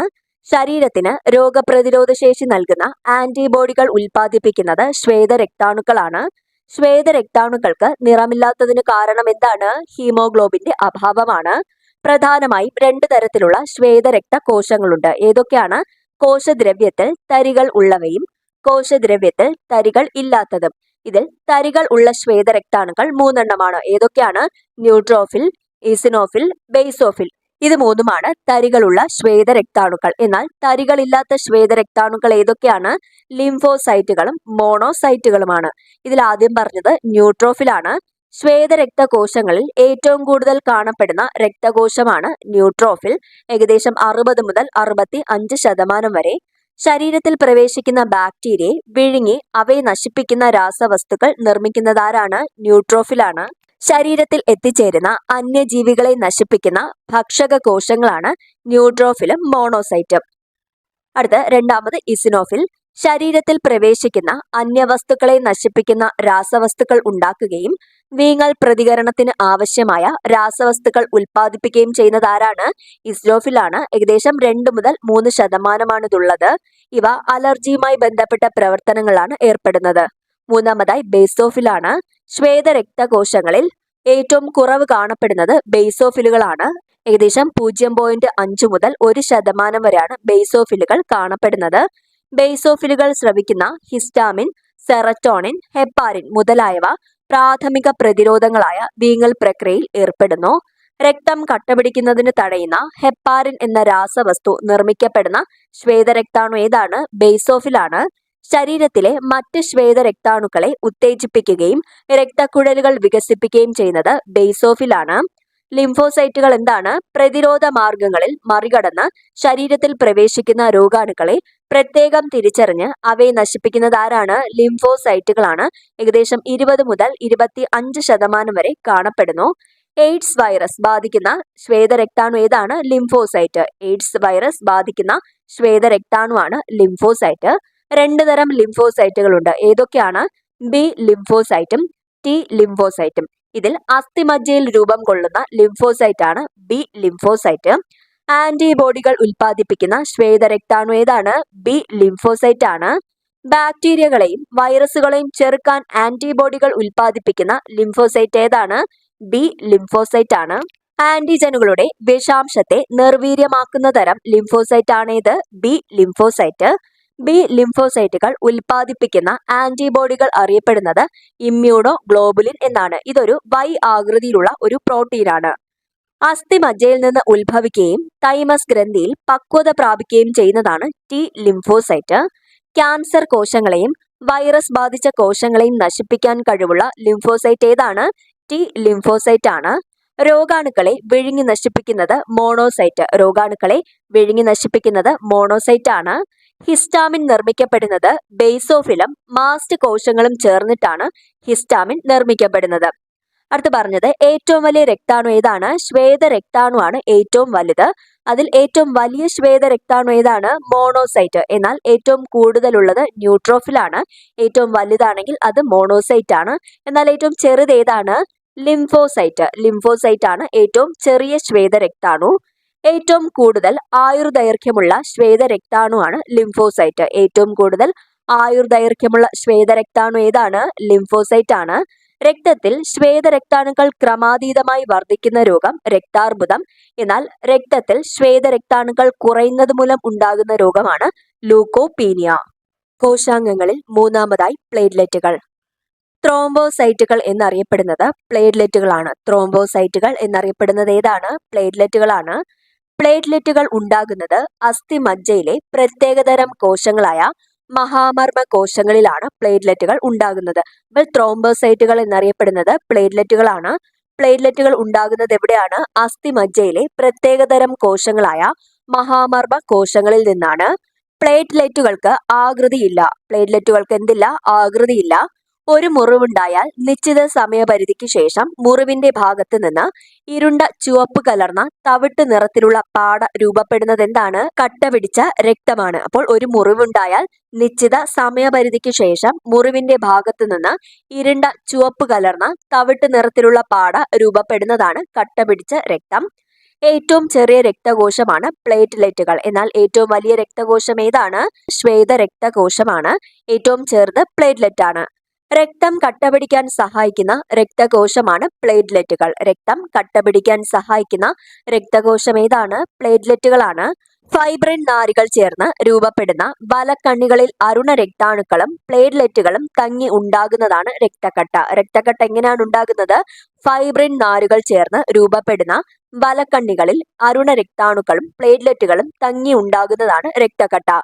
പ്ലേറ്റ്ലെറ്റുകളുടെ എണ്ണത്തിൽ ഉണ്ടാകുന്ന കുറവ് കാരണം രക്തം കട്ടപിടിക്കൽ പ്രക്രിയയെ തകരാറിലാക്കുകയും തുടർന്ന് ശരീരത്തിൽ നിന്ന് ധാരാളം രക്തം നഷ്ടമാവുകയും ചെയ്യുന്നു. രക്തത്തിൽ പ്ലേറ്റ്ലെറ്റുകളുടെ എണ്ണം കുറവാണെങ്കിൽ ഉണ്ടാകുന്ന രോഗം ത്രോംബോസൈറ്റോപീനിയ. രക്തത്തിൽ പ്ലേറ്റ്ലെറ്റുകളുടെ എണ്ണം കൂടുതലാണെങ്കിൽ അത് ത്രോംബോസൈത്തീമിയ. അപ്പൊ ഇത് മാറിപ്പോകാതെ പഠിക്കുക. രക്തത്തിൽ പ്ലേറ്റ്ലെറ്റുകളുടെ എണ്ണം കുറവാണ് എങ്കിൽ അതെന്താണ്? ത്രോംബോസൈറ്റോപീനിയ. എന്നാൽ പ്ലേറ്റ്ലെറ്റുകളുടെ എണ്ണം കൂടുതലാണെങ്കിൽ അതെന്താണ്? ത്രോംബോസൈത്തീമിയ. ഇത്രയും കാര്യങ്ങളാണ് പ്ലേറ്റ്ലെറ്റിനെ കുറിച്ച് പറയുന്നത്. എന്തൊക്കെയാണ്? ത്രോംബോസൈറ്റുകൾ എന്നറിയപ്പെടുന്നത് പ്ലേറ്റ്ലെറ്റുകളാണ്. പ്ലേറ്റ്ലെറ്റുകൾ ഉണ്ടാകുന്നത് അസ്ഥിമജ്ജയിലെ പ്രത്യേകതരം കോശങ്ങളായ മഹാമർമ്മ കോശങ്ങളിലാണ്. പ്ലേറ്റ്ലെറ്റുകൾക്ക് ആകൃതിയില്ല. ഒരു മുറിവുണ്ടായാൽ നിശ്ചിത സമയപരിധിക്ക് ശേഷം മുറിവിന്റെ ഭാഗത്ത് നിന്ന് ഇരുണ്ട ചുവപ്പ് കലർന്ന തവിട്ട് നിറത്തിലുള്ള പാട രൂപപ്പെടുന്നതാണ് കട്ടപിടിച്ച രക്തം. ഏറ്റവും ചെറിയ രക്തകോശമാണ് പ്ലേറ്റ്ലെറ്റുകൾ. രക്തം കട്ടപിടിക്കാൻ സഹായിക്കുന്ന രക്തകോശമാണ് ഇത്? പ്ലേറ്റ്ലെറ്റുകൾ.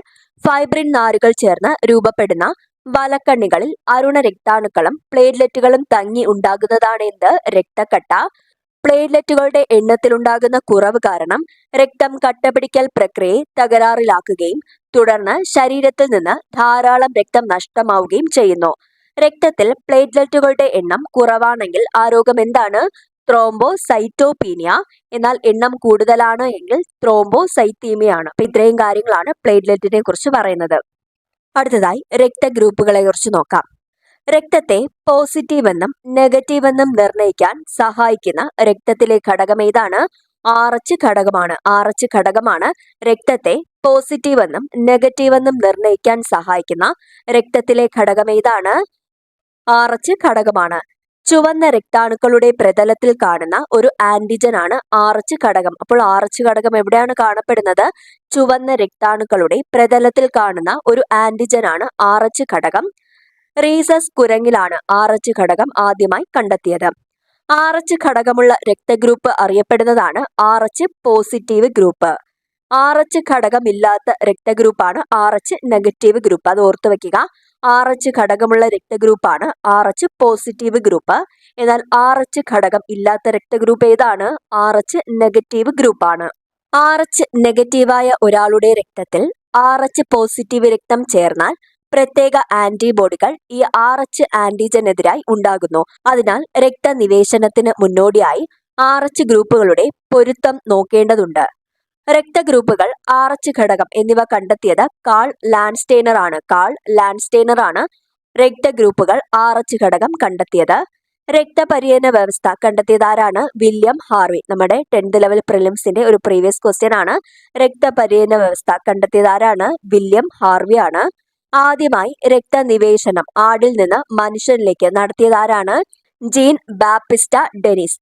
ബാപ്റ്റിസ്റ്റ ഡെനിസ് ആണ് ആദ്യമായി രക്തനിവേശനം ആടിൽ നിന്ന് മനുഷ്യനിലേക്ക് നടത്തിയത്. എന്നാൽ മനുഷ്യനിൽ നിന്ന് മനുഷ്യനിലേക്കുള്ള രക്തനിവേശന മാർഗം കണ്ടെത്തിയത് ആരാണ്? ജെയിംസ് ബ്ലണ്ടൽ ആണ് മനുഷ്യനിൽ നിന്ന് മനുഷ്യനിലേക്കുള്ള രക്തനിവേശന മാർഗം കണ്ടെത്തിയത്. RH നെഗറ്റീവ് രക്തമുള്ള ഒരു സ്ത്രീ RH പോസിറ്റീവ് രക്തമുള്ള ഒരു ഭ്രൂണത്തെ ഗർഭം ധരിച്ചാൽ ഗർഭസ്ഥ ശിശുവിന്റെ RH ആന്റിജനുകൾ RH നെഗറ്റീവായ അമ്മയുടെ രക്തവുമായി ആദ്യ ഗർഭത്തിൽ കൂടിച്ചേരുന്നില്ല.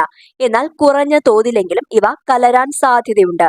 ഈ സാഹചര്യത്തിൽ അമ്മയുടെ രക്തം RH ആന്റിജനെതിരെ ആന്റിബോഡികൾ ഉൽപ്പാദിപ്പിക്കും. അടുത്ത ഗർഭധാരണങ്ങളിൽ കുഞ്ഞ് RH പോസിറ്റീവ് ആകുമ്പോൾ RH നെഗറ്റീവായ അമ്മയുടെ രക്തത്തിലുള്ള ആന്റിബോഡികൾ RH പോസിറ്റീവായ കുഞ്ഞിന്റെ രക്തത്തിൽ കലരാനും അതുവഴി കുഞ്ഞിന്റെ അരുണരക്ത കോശങ്ങൾ നശിക്കുവാനും ഇടയാകുന്നു. അപ്പൊ എന്തൊക്കെയാണ് പറഞ്ഞത്? RH നെഗറ്റീവ് രക്തമുള്ള ഒരു സ്ത്രീ RH പോസിറ്റീവ് രക്തമുള്ള ഒരു ഭ്രൂണത്തെ ഗർഭം ധരിച്ചാൽ ഗർഭസ്ഥ ശിശുവിന്റെ RH ആന്റിജനുകൾ RH നെഗറ്റീവായ അമ്മയുടെ രക്തവുമായി ആദ്യ ഗർഭത്തിൽ കൂടിച്ചേരുന്നില്ല. എന്നാൽ കുറഞ്ഞ തോതിലെങ്കിലും ഇവ കലരാൻ സാധ്യതയുണ്ട്. ഈ സാഹചര്യത്തിൽ അമ്മയുടെ രക്തം RH ആന്റിജനെതിരെ ആന്റിബോഡികൾ ഉൽപ്പാദിപ്പിക്കുന്നു. അടുത്ത ഗർഭധാരണത്തിൽ കുഞ്ഞ് RH പോസിറ്റീവ് ആകുമ്പോൾ RH നെഗറ്റീവായ അമ്മയുടെ രക്തത്തിലുള്ള ആന്റിബോഡികൾ RH പോസിറ്റീവായ കുഞ്ഞിനെ രക്തത്തിൽ കലരാനും അതുവഴി കുഞ്ഞിന്റെ അരുണരക്ത കോശങ്ങൾ നശിക്കുവാനും ഇടയാക്കുന്നു. ഗർഭസ്ഥ ശിശുവിന് കഠിനമായ വിളർച്ചയും മഞ്ഞപ്പിത്തവും ഉണ്ടാകുകയോ മരണപ്പെടുകയോ ചെയ്യാം. ഈ അവസ്ഥയെ അരുണരക്താണു നാശക ഭ്രൂണ മരണം അല്ലെങ്കിൽ എറിത്രോബ്ലാസ്റ്റോസിസ് ഫീറ്റാലിസിസ് എന്നാണ് പറയുന്നത്. ഇത് ഒഴിവാക്കാൻ ആദ്യ പ്രസവത്തിന് ശേഷം അടിയന്തരമായി ആന്റി-RH ആന്റിബോഡികൾ അമ്മയ്ക്ക് നൽകുന്നു. ആന്റിബോഡികളുടെ ഉൽപാദനത്തെ ഉത്തേജിപ്പിക്കുന്നത് ആന്റിജൻ ആണ്. രക്തഗ്രൂപ്പ് നിർണ്ണയിക്കാൻ സഹായിക്കുന്നത് രക്തത്തിൽ അടങ്ങിയിരിക്കുന്ന ആന്റിജനുകളാണ്. രക്തഗ്രൂപ്പ് ഒരിക്കൽ കൂടെ പറയാം. രക്തത്തെ പോസിറ്റീവ് എന്നും നെഗറ്റീവ് എന്നും നിർണ്ണയിക്കാൻ സഹായിക്കുന്ന രക്തത്തിലെ ഘടകമാണ് RH ഘടകം. RH ഘടകമുള്ള രക്തഗ്രൂപ്പ് RH പോസിറ്റീവ് എന്നും RH ഘടകമില്ലാത്ത രക്തഗ്രൂപ്പ് RH നെഗറ്റീവും എന്നും അറിയപ്പെടുന്നു. RH നെഗറ്റീവായ ഒരാളുടെ രക്തത്തിൽ RH പോസിറ്റീവ് രക്തം ചേർന്നാൽ പ്രത്യേക ആന്റിബോഡികൾ ഈ RH ആന്റിജനെതിരായി ഉണ്ടാകുന്നു. അതിനാൽ രക്തനിവേശനത്തിന് മുന്നോടിയായി RH ഗ്രൂപ്പുകളുടെ പൊരുത്തവും നോക്കേണ്ടതുണ്ട്. രക്തഗ്രൂപ്പുകൾ, RH ഘടകം എന്നിവ കണ്ടെത്തിയതാരാണ്? കാൾ ലാൻഡ്സ്റ്റൈനർ ആണ്. രക്തപര്യന വ്യവസ്ഥ കണ്ടെത്തിയത് വില്യം ഹാർവി ആണ്. ആദ്യമായി രക്തനിവേശനം ആടിൽ നിന്ന് മനുഷ്യരിലേക്ക് നടത്തിയത് ജീൻ ബാപ്റ്റിസ്റ്റ ഡെനിസ് ആണ്. എന്നാൽ മനുഷ്യനിൽ നിന്ന് മനുഷ്യനിലേക്കുള്ള രക്തനിവേശന മാർഗം കണ്ടെത്തിയത് ജെയിംസ് ബ്ലണ്ടൽ ആണ്. അടുത്ത് പറഞ്ഞത് RH നെഗറ്റീവ് രക്തമുള്ള ഒരു സ്ത്രീ RH പോസിറ്റീവ് രക്തമുള്ള ഒരു ഭ്രൂണത്തെ ഗർഭം ധരിച്ചാൽ ഗർഭസ്ഥ ശിശുവിന്റെ RH ആന്റിജനുകൾ RH നെഗറ്റീവായ അമ്മയുടെ രക്തവുമായി ആദ്യ ഗർഭത്തിൽ കൂടിച്ചേരുന്നില്ല. എന്നാൽ കുറഞ്ഞ തോതിലെങ്കിലും ഇവ കലരാൻ സാധ്യതയുണ്ട്. ഈ സാഹചര്യത്തിൽ അമ്മയുടെ രക്തം RH ആന്റിജനെതിരെ ആന്റിബോഡികൾ ഉൽപ്പാദിപ്പിക്കും. അടുത്ത ഗർഭധാരണത്തിൽ കുഞ്ഞ് RH പോസിറ്റീവ് ആകുമ്പോൾ RH നെഗറ്റീവായ അമ്മയുടെ രക്തത്തിലുള്ള ആന്റിബോഡികൾ RH പോസിറ്റീവായ കുഞ്ഞിന്റെ രക്തത്തിൽ കലരാനും അതുവഴി കുഞ്ഞിനെ അരുണരക്ത കോശങ്ങൾ നശിക്കുവാനും ഇടയാകുന്നു. ഗർഭസ്ഥ ശിശുവിന് കഠിനമായ വിളർച്ചയും മഞ്ഞപ്പിത്തവും ഉണ്ടാകുകയോ മരണപ്പെടുകയോ ചെയ്യാം. ഈ അവസ്ഥയെ അരുണരക്താണു നാശക ഭ്രൂണ മരണം അല്ലെങ്കിൽ എറിത്രോബ്ലാസ്റ്റോസിസ് ഫീറ്റാലിസിസ് എന്നാണ് പറയുന്നത്. ഇത് ഒഴിവാക്കാൻ ആദ്യ പ്രസവത്തിന് ശേഷം അടിയന്തരമായി ആന്റി-RH ആന്റിബോഡികൾ അമ്മയ്ക്ക് നൽകുന്നു. ആന്റിബോഡികളുടെ ഉൽപാദനത്തെ ഉത്തേജിപ്പിക്കുന്നതാരാണ്? ആന്റിജൻ ആണ്. രക്തഗ്രൂപ്പ് നിർണ്ണയിക്കുവാൻ സഹായിക്കുന്നത് രക്തത്തിൽ അടങ്ങിയിരിക്കുന്ന ആന്റിജൻ ആണ്. രക്തം ദാനം ചെയ്യുന്നതിന് പൂർത്തിയായിരിക്കേണ്ട പ്രായം 18 വയസ്സാണ്. ലോക രക്തദാന ദിനം ജൂൺ 14. ദേശീയ സന്നദ്ധ രക്തദാന ദിനം ഒക്ടോബർ 1. ലോക ഹൃദയ ദിനം സെപ്റ്റംബർ 29. അപ്പൊ ഈ ഡേറ്റ് ഒക്കെ ഓർത്ത് വെക്കുക. ഒരു പ്രാവശ്യം ദാനം ചെയ്യാവുന്ന രക്തത്തിന്റെ അളവ് 300 മില്ലി ലിറ്റർ ആണ്. രക്തം ദാനം ചെയ്യുന്നതിന് പൂർത്തിയായിരിക്കേണ്ട പ്രായം എത്രയാണ്? 18 വയസ്സാണ്. ലോക രക്തദാന ദിനം ജൂൺ 14. ദേശീയ സന്നദ്ധ രക്തദാന ദിനം ഒക്ടോബർ 1. ലോക ഹൃദയ ദിനം എന്നാണ്? സെപ്റ്റംബർ 29. ആരോഗ്യമുള്ള ഒരു വ്യക്തിക്ക് രക്തം ദാനം ചെയ്യാൻ സാധിക്കുന്നത് 3-4 മാസത്തിലൊരിക്കൽ, 3 മുതൽ 4 മാസത്തിലൊരിക്കലാണ് ആരോഗ്യമുള്ള ഒരു വ്യക്തിക്ക് രക്തം ദാനം ചെയ്യാൻ കഴിയുന്നത്. രക്തദാനം ചെയ്യുമ്പോൾ പരസ്പരം യോജിക്കാത്ത രക്തഗ്രൂപ്പുകൾ തമ്മിൽ ചേരുമ്പോഴുണ്ടാകുന്ന അവസ്ഥയാണ് അഗ്ലൂട്ടിനേഷൻ. എന്താണ് അഗ്ലൂട്ടിനേഷൻ? രക്തദാനം ചെയ്യുമ്പോൾ പരസ്പരം യോജിക്കാത്ത രക്തഗ്രൂപ്പുകൾ തമ്മിൽ യോജിക്കുമ്പോഴുണ്ടാകുന്ന അവസ്ഥയാണ് അഗ്ലൂട്ടിനേഷൻ. കൃത്രിമ രക്തത്തിന് ഉദാഹരണങ്ങളാണ് ഹീമോപ്യുവർ, പോളിഹിം. ഇതൊക്കെയാണ് കൃത്രിമ രക്തത്തിന് ഉദാഹരണങ്ങൾ. ഇതിൽ അംഗീകാരം ലഭിച്ച ആദ്യത്തെ കൃത്രിമ രക്തമാണ് ഹീമോപ്യുവർ. ദക്ഷിണാഫ്രിക്കയിൽ നിന്നാണ് ഇത് കണ്ടെത്തുന്നത്. ഏതാണ്? ഹീമോപ്യുവർ ആണ്. സാർവത്രിക ദാതാവ് എന്നറിയപ്പെടുന്ന രക്തഗ്രൂപ്പ് O ഗ്രൂപ്പാണ്. അതിൽ O നെഗറ്റീവാണ് വരുന്നത്. എന്നാൽ നമ്മുടെ PSC ഉത്തരം കൊടുക്കാറുള്ളത് O പോസിറ്റീവ് ആണ്. അപ്പൊ അതവിടെ ഓർത്ത് വെച്ചാൽ മതി. സാർവത്രിക സ്വീകർത്താവ് എന്നറിയപ്പെടുന്ന രക്തഗ്രൂപ്പ് AB ഗ്രൂപ്പാണ്. ഏറ്റവും കൂടുതൽ കണ്ടുവരുന്ന രക്തഗ്രൂപ്പ് O പോസിറ്റീവ് ആണ്. ഏറ്റവും കുറവ് കാണപ്പെടുന്നത് AB നെഗറ്റീവ് ആണ്. വളരെ കുറച്ച് ആൾക്കാരിൽ മാത്രം കാണുന്ന രക്തഗ്രൂപ്പാണ് ബോംബെ ഗ്രൂപ്പ് അല്ലെങ്കിൽ K0. ബോംബെ ഗ്രൂപ്പ് കണ്ടെത്തിയത് ബെൻഡെയാണ്. ബോംബെ ഗ്രൂപ്പ് കണ്ടെത്തിയത് ആരാണ്? ബെൻഡെയാണ്. അപ്പോൾ സാർവത്രിക ദാതാവ് എന്നറിയപ്പെടുന്ന രക്തഗ്രൂപ്പാണ് O ഗ്രൂപ്പ്. അതിൽ O നെഗറ്റീവ് ആണ്. PSCയുടെ ഉത്തരം വരുന്നത് O പോസിറ്റീവ് ആണ്. സാർവത്രിക സ്വീകർത്താവ് എന്നറിയപ്പെടുന്ന രക്തഗ്രൂപ്പാണ് AB ഗ്രൂപ്പ്. ഏറ്റവും കൂടുതൽ കണ്ടുവരുന്ന രക്തഗ്രൂപ്പ് O പോസിറ്റീവ് ആണ്. എന്നാൽ ഏറ്റവും കുറവ് കണ്ടുവരുന്ന രക്തഗ്രൂപ്പ് ഏതാണ്? AB നെഗറ്റീവ് ആണ്.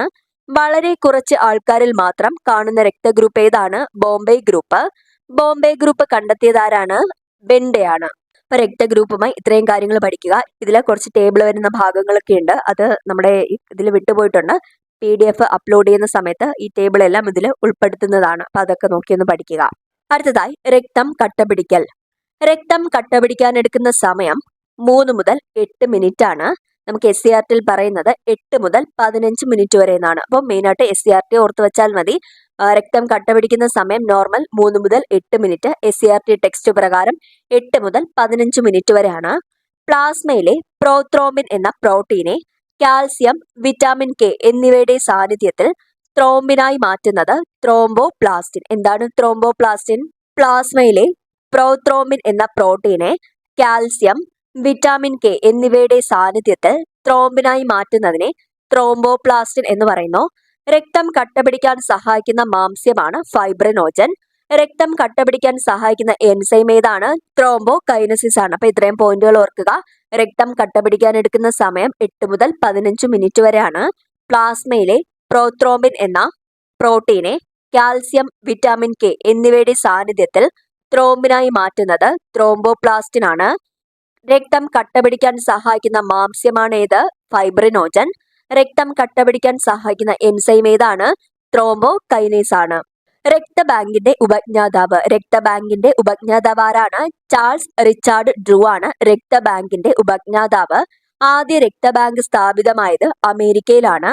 രക്തബാങ്കിൽ രക്തം സൂക്ഷിക്കുന്ന ഊഷ്മാവ് എത്രയാണ്? 4 ഡിഗ്രി സെൽഷ്യസ് ആണ്. രക്തം കട്ടപിടിക്കാതെ സൂക്ഷിക്കാൻ രക്തബാങ്കുകളിൽ ഉപയോഗിക്കുന്ന രാസവസ്തു ഏതാണ്? Sodium citrate. സോഡിയം സിട്രേറ്റ് ആണ് രക്തം കട്ടപിടിക്കാതെ സൂക്ഷിക്കാൻ രക്തബാങ്കുകളിൽ ഉപയോഗിക്കുന്ന രാസവസ്തു ഏതാണ്? സോഡിയം സിട്രേറ്റ് ആണ്. രക്തപരിശോധന വേളയിൽ രക്തം കട്ടപിടിക്കുന്നത് തടയുവാൻ ഉപയോഗിക്കുന്ന രാസവസ്തുവാണ് എഥിലിൻ ഡൈ അമീൻ ടെട്രാ അസറ്റിക് ആസിഡ്. അപ്പോൾ രക്തപരിശോധന വേളയിൽ രക്തം കട്ടപിടിക്കുന്നത് തടയുവാൻ ഉപയോഗിക്കുന്ന രാസവസ്തു ഏതാണ്? എഥിലിൻ ഡൈ അമീൻ ടെട്രാ അസറ്റിക് ആസിഡ്. രക്തം കട്ടപിടിക്കുന്നത് തടയുന്ന രാസവസ്തു ഹെപ്പാരിൻ. രക്തം കട്ടപിടിക്കുന്നത് തടയുന്ന രാസവസ്തു ഏതാണ്? ഹെപ്പാരിൻ ആണ്. രക്തം കട്ടപിടിച്ച ശേഷം ഊറിവരുന്ന ദ്രാവകമാണ് സീറം. രക്തം കട്ടപിടിച്ചതിന് ശേഷം ഊറിവരുന്ന ദ്രാവകം ഏതാണ്? സീറമാണ്. ആതിഥേയന്റെ രക്തം കട്ടപിടിക്കാതിരിക്കുന്നതിന് സഹായകരമായ കുളയട്ടയുടെ ഉമിനീർ ഗ്രന്ഥിയിൽ കാണപ്പെടുന്ന ഘടകമാണ് ഹിരുഡിൻ. അപ്പൊ ഇത്രയും കാര്യങ്ങളാണ് രക്തം കട്ടപിടിക്കലിനെ കുറിച്ച് പറയുന്നത്. എന്തൊക്കെയാണ്? രക്തം കട്ടപിടിക്കാൻ എടുക്കുന്ന സമയം 3 മുതൽ 8 മിനിറ്റ് അല്ലെങ്കിൽ 8 മുതൽ 15 മിനിറ്റ് വരെ. പ്ലാസ്മയിലെ പ്രോത്രോംബിൻ എന്ന പ്രോട്ടീനെ കാൽസ്യം, വിറ്റാമിൻ K എന്നിവയുടെ സാന്നിധ്യത്തിൽ ത്രോംബിനായി മാറ്റുന്നത് ത്രോംബോപ്ലാസ്റ്റിൻ ആണ്. രക്തം കട്ടപിടിക്കാൻ സഹായിക്കുന്ന മാംസ്യമാണ് ഫൈബ്രിനോജൻ. രക്തം കട്ടപിടിക്കാൻ സഹായിക്കുന്ന എൻസൈം ഏതാണ്? ത്രോംബോകൈനേസ് ആണ്.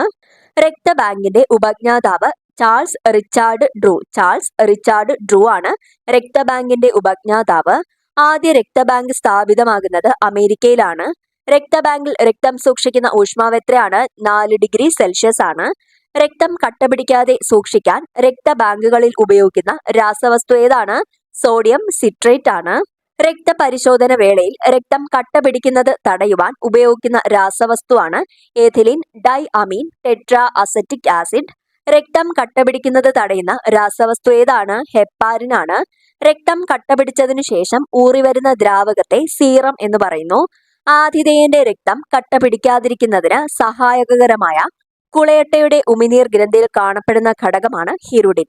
അടുത്തതായി രക്തക്കുഴലുകൾ നോക്കാം. ഒന്നാമതായി സിരകൾ. അശുദ്ധ രക്തം വഹിക്കുന്ന കുഴലുകളാണ് സിരകൾ അല്ലെങ്കിൽ വെയിനുകൾ എന്ന് പറയുന്നത്. അപ്പൊ അവിടെ ഓർക്കുക, അശുദ്ധ രക്തം വഹിക്കുന്ന കുഴൽ ഏതാണ്? സിരകളാണ്. സിരകളുടെ പ്രത്യേകത എന്താണ്? കനം കുറഞ്ഞ ഭിത്തിയാണ്. ഉള്ളിൽ വാൽവുകൾ കാണപ്പെടുന്നു. കുറഞ്ഞ വേഗത്തിലും മർദ്ദത്തിലും രക്തം ഒഴുകുന്നു. ഇതൊക്കെയാണ് സിരകളുടെ പ്രത്യേകതകളിൽ ഉൾപ്പെടുന്നത്. എന്തൊക്കെയാണ്? കനം കുറഞ്ഞ ഭിത്തിയാണ്, ഉള്ളിൽ വാൽവുകൾ കാണപ്പെടുന്നു, കുറഞ്ഞ വേഗത്തിലും മർദ്ദത്തിലും രക്തം ഒഴുകുന്നു. ശുദ്ധരക്തം വഹിക്കുന്ന കുഴലുകളെയാണ് ധമനികൾ അല്ലെങ്കിൽ ആർട്ടറികൾ എന്ന് പറയുന്നത്. അപ്പോൾ അശുദ്ധ രക്തം വഹിക്കുന്നത് ആരാണ്? സിരകളാണ്. എന്നാൽ ശുദ്ധരക്തം വഹിക്കുന്നത് ധമനികളാണ്. ശുദ്ധരക്തം വഹിക്കുന്ന ഏക സിര ഏതാണ്? ശ്വാസകോശ സിര അല്ലെങ്കിൽ പൾമണറി സിര. നമ്മൾ പറഞ്ഞു അശുദ്ധ രക്തം വഹിക്കുന്ന കുഴലുകളാണേത്? സിര. എന്നാൽ ശുദ്ധരക്തം വഹിക്കുന്ന ഏക സിര ഏതാണ്? ശ്വാസകോശ സിര അല്ലെങ്കിൽ പൾമണറി സിര എന്ന് പറയുന്നു. ഹൃദയത്തിലേക്ക് രക്തം വഹിക്കുന്ന കുഴലുകളാണ് സിരകൾ. ഹൃദയത്തിലേക്ക് രക്തം വഹിക്കുന്ന കുഴലുകൾ ഏതാണ്? സിരകളാണ്. മനുഷ്യ ശരീരത്തിലെ ഏറ്റവും വലിയ സിര ഏതാണ്? അധോ മഹാസിര. മനുഷ്യ ശരീരത്തിലെ ഏറ്റവും വലിയ സിരയാണ് അധോ മഹാസിര. അപ്പൊ ഇവിടെ ഓർക്കേണ്ട 3 കാര്യങ്ങളാണ്. അശുദ്ധ രക്തം വഹിക്കുന്ന കുഴലാണ് സിരകൾ. എന്നാൽ ശുദ്ധരക്തം വഹിക്കുന്ന ഏക സിര ഏതാണ്? ശ്വാസകോശ സിര. ഹൃദയത്തിലേക്ക് രക്തം വഹിക്കുന്ന കുഴലുകൾ ഏതാണ്? സിരകളാണ്. മനുഷ്യ ശരീരത്തിലെ ഏറ്റവും വലിയ സിര ഏതാണ്? അധോ മഹാസിരയാണ്. അടുത്തത് ധമനി. അശുദ്ധ രക്തം വഹിക്കുന്ന ഏക ധമനി ഏതാണ്? ശ്വാസകോശ ധമനി. ശ്വാസകോശ ധമനിയാണ്. ശുദ്ധരക്തം വഹിക്കുന്ന കുഴൽ ഏതാണ്? ധമനിയാണ്. അതിൽ അശുദ്ധ രക്തം വഹിക്കുന്ന ഏക ധമനി എന്ന് പറയുന്നത് ശ്വാസകോശ ധമനിയാണ് അല്ലെങ്കിൽ പൾമണറി ധമനി. ധമനിയുടെ പ്രത്യേകതകൾ എന്തൊക്കെയാണെന്ന് നോക്കാം. ഇലാസ്തികതയുള്ളതും കനം കൂടിയതുമായ ഭിത്തി, ഉയർന്ന വേഗത്തിലും മർദ്ദത്തിലും രക്തം ഒഴുകുന്നു, വാൽവുകൾ കാണപ്പെടുന്നില്ല, ഹൃദയത്തിൽ നിന്ന് രക്തം കൊണ്ടുപോകുന്നു. ഇതൊക്കെയാണ് ധമനിയുടെ പ്രത്യേകത. എന്തൊക്കെയാണ് വരുന്നത്? ഇലാസ്തികതയും കനം കൂടിയതുമായ ഭിത്തി. നമ്മൾ അവിടെ സിരയിൽ എന്താണ് പറഞ്ഞത്? കനം കുറഞ്ഞ ഭിത്തി. എന്നാൽ ധമനിയിൽ കനം കൂടിയ ഭിത്തിയാണ്.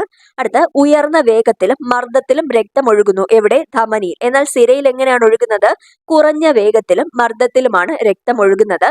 എന്നാൽ ധമനിയിൽ വാൾവുകൾ കാണപ്പെടുന്നില്ല. സിരയിലാണെങ്കിലോ വാൾവുകൾ കാണപ്പെടുന്നു. ഹൃദയത്തിൽ നിന്ന് രക്തം കൊണ്ടുപോകുന്നത് ധമനിയാണ്. നാഡീമിടിപ്പ് അറിയാനായി തൊട്ടുനോക്കുന്ന രക്തക്കുഴൽ ധമനിയാണ്. നാഡീമിടിപ്പ് അറിയാനായി തൊട്ടുനോക്കുന്ന രക്തക്കുഴൽ ഏതാണ്? ധമനിയാണ്. മനുഷ്യ ശരീരത്തിലെ ഏറ്റവും വലിയ രക്തക്കുഴലാണ് മഹാധമനി അല്ലെങ്കിൽ അയോട്ട എന്ന് പറയുന്നതാണ് മനുഷ്യ ശരീരത്തിലെ ഏറ്റവും വലിയ രക്തക്കുഴൽ. ഏതാണ്? മഹാധമനിയാണ്. മനുഷ്യ ശരീരത്തിലെ ഏറ്റവും വലിയ ധമനി ഏതാണ്? മഹാധമനിയാണ്. ഹൃദയഭിത്തിക്ക് രക്തം നൽകുന്നത് ആരാണ്? കൊറോണറി ധമനിയാണ്. ഹൃദയഭിത്തിക്ക് രക്തം നൽകുന്നത് ആരാണ്? കൊറോണറി ധമനിയാണ്. ഇത്രയും കാര്യങ്ങളാണ് രക്തക്കുഴലിനെ കുറിച്ച് പറയുന്നത്. ഒരിക്കൽ കൂടെ പറയാം. 2 തരത്തിലുള്ള കുഴലുകളുണ്ട്. ഏതൊക്കെയാണ്? സിരകൾ, ധമനി. അതിൽ സിരകളെ കുറിച്ച് പറയുമ്പോൾ അശുദ്ധ രക്തം വഹിക്കുന്ന കുഴലുകളാണ് സിരകൾ അല്ലെങ്കിൽ വെയിനുകൾ. ഇതിന്റെ പ്രത്യേകത എന്ന് പറയുന്നത് കനം കുറഞ്ഞ ഭിത്തിയാണ്, ഉള്ളിൽ വാൽവുകൾ കാണപ്പെടുന്നു, കുറഞ്ഞ വേഗത്തിലും മർദ്ദത്തിലും രക്തം ഒഴുകുന്നു. ശുദ്ധരക്തം വഹിക്കുന്ന കുഴലുകളാണ് ധമനികൾ അല്ലെങ്കിൽ ആർട്ടറി. ശുദ്ധരക്തം വഹിക്കുന്ന ഏക സിരയാണ് ശ്വാസകോശ സിര. ശുദ്ധരക്തം വഹിക്കുന്ന ഏക സിര ഏതാണ്? ശ്വാസകോശ സിരയാണ്. ഹൃദയത്തിലേക്ക് രക്തം വഹിക്കുന്ന കുഴലുകളാണ് സിരകൾ. മനുഷ്യ ശരീരത്തിലെ ഏറ്റവും വലിയ സിര ഏതാണ്? അധോ മഹാസിര. മനുഷ്യ ശരീരത്തിലെ ഏറ്റവും വലിയ സിരയാണേത്? അധോ മഹാസിര. അടുത്ത ധമനിയുടെ കാര്യം പറയുമ്പോൾ ശുദ്ധരക്തം വഹിക്കുന്ന കുഴലാണ് ധമനി. എന്നാൽ അശുദ്ധ രക്തം വഹിക്കുന്ന ഏക ധമനി ഏതാണ്? ശ്വാസകോശ ധമനി. ഇതവിടെ ഓപ്പോസിറ്റ് വരുന്നത് തന്നെയാണ്. ശുദ്ധരക്തം വഹിക്കുന്ന ഏക സിര ഏതാണ്? ശ്വാസകോശ സിരയും. അശുദ്ധ രക്തം വഹിക്കുന്ന ഏക ധമനി ഏതാണ്? ശ്വാസകോശ ധമനിയുമാണ്. ധമനിയുടെ പ്രത്യേകതകൾ എന്തൊക്കെയാണ് വരുന്നത്? ഇലാസ്തികതയുള്ളതും കനം കൂടിയതുമായ ഭിത്തിയാണ്, ഉയർന്ന വേഗത്തിലും മർദ്ദത്തിലും രക്തം ഒഴുകുന്നു, വാൽവുകൾ കാണപ്പെടുന്നില്ല, ഹൃദയത്തിൽ നിന്നും രക്തം കൊണ്ടുപോകുന്നു. നാഡീമിടിപ്പ് അറിയാനായി തൊട്ടുനോക്കുന്ന രക്തക്കുഴലാണ് ധമനി. മനുഷ്യ ശരീരത്തിലെ ഏറ്റവും വലിയ രക്തക്കുഴലാണ് മഹാധമനി. ഏറ്റവും വലിയ രക്തക്കുഴൽ ഏതാണ്? മഹാധമനി അല്ലെങ്കിൽ അയോട്ട. മനുഷ്യ ശരീരത്തിലെ ഏറ്റവും വലിയ ധമനിയാണ് മഹാധമനി. മനുഷ്യ ശരീരത്തിലെ ഏറ്റവും വലിയ ധമനി ഏതാണ്? മഹാധമനിയാണ്. ഹൃദയഭിത്തിക്ക് രക്തം നൽകുന്നത് ആരാണ്? കൊറോണറി ധമനിയാണ്. ധമനിയെക്കുറിച്ചും സിരകളെക്കുറിച്ചും മാറിപ്പോകാതെ പഠിക്കുക. നമ്മൾ ഇതിനടുത്ത് ഹൃദയത്തെക്കുറിച്ച് പഠിക്കുമ്പോൾ അവിടെ ഈ ഭാഗങ്ങളൊക്കെ വരുന്നുണ്ട്. അപ്പൊ അതവിടെ കൺഫ്യൂഷൻ വരാതെ തന്നെ ഇത് വായിച്ചു പഠിക്കുക. അടുത്തത് ലോമികകൾ അല്ലെങ്കിൽ ക്യാപ്പിലാരീസ്. ധമനികളെയും സിരകളെയും തമ്മിൽ ബന്ധിപ്പിക്കുന്ന വളരെ നേർത്ത രക്തക്കുഴലാണ് ലോമികകൾ. അപ്പൊ ലോമികകൾ എന്താണ്? ധമനികളെയും സിരകളെയും തമ്മിൽ ബന്ധിപ്പിക്കുന്ന വളരെ നേർത്ത രക്തക്കുഴലാണ് ലോമികകൾ. ഇതിന്റെ പ്രത്യേകതകൾ വരുന്നത് ഒറ്റനിര കോശങ്ങൾ കൊണ്ട് നിർമ്മിതമായ ഭിത്തിയാണ്, ഭിത്തിയിൽ അതിസൂക്ഷ്മ സുഷിരങ്ങൾ കാണപ്പെടുന്നു. വാൽവുകൾ കാണപ്പെടുന്നില്ല. കുറഞ്ഞ വേഗത്തിലും മർദ്ദത്തിലും രക്തമൊഴുകുന്നു. ഇതൊക്കെയാണ് ലോമികകളുടെ പ്രത്യേകതകളായി പറയുന്നത്. എന്തൊക്കെയാണ്? ഒറ്റനിര കോശങ്ങൾ കൊണ്ട് നിർമ്മിതമായ ഭിത്തിയാണ്. ഭിത്തിയിൽ അതിസൂക്ഷ്മ സുഷിരങ്ങൾ കാണപ്പെടുന്നു. വാൾവുകൾ കാണപ്പെടുന്നില്ല. കുറഞ്ഞ മർദ്ദത്തിലും കുറഞ്ഞ വേഗതയിലുമാണ് രക്തം ഒഴുകുന്നത്. ലോമികകൾ കണ്ടുപിടിച്ചത് മാർസെല്ലോ മാൽപിജി ആണ് ലോമികകൾ കണ്ടുപിടിച്ചത്. അടിസ്ഥാനപരമായി ഓരോ ധമനിയിലും സിരയിലും 3 പാളികളുണ്ട്. ഏതൊക്കെയാണ്? Tunica externa, tunica media, tunica intima. ഇതൊക്കെയാണ് അടിസ്ഥാനപരമായി ഓരോ ധമനിയിലും സിരയിലും കാണപ്പെടുന്ന 3 പാളികൾ. അപ്പോൾ ഓരോന്നായിട്ട് നോക്കാം. ട്യൂണിക്ക എക്സറ്റേർണ എന്താണ്? കൊളാജൻ നാരുകൾ അടങ്ങിയ യോജക കലകൾ കൊണ്ട് നിർമ്മിതമായ ബാഹ്യപാളിയാണ് ട്യൂണിക്ക എക്സറ്റേർണ. അപ്പോൾ ട്യൂണിക്ക എക്സറ്റേർണ എന്ന് പറയുന്നത് ഒരു ബാഹ്യപാളിയാണ്. അതെങ്ങനെയാണ് നിർമ്മിച്ചിരിക്കുന്നത്? കൊളാജൻ നാരുകൾ അടങ്ങിയ യോജക കലകൾ കൊണ്ട് നിർമ്മിച്ച ബാഹ്യപാളിയാണ് ട്യൂണിക്ക എക്സറ്റേർണ. രണ്ടാമത് ട്യൂണിക്ക മീഡിയ എന്താണ്?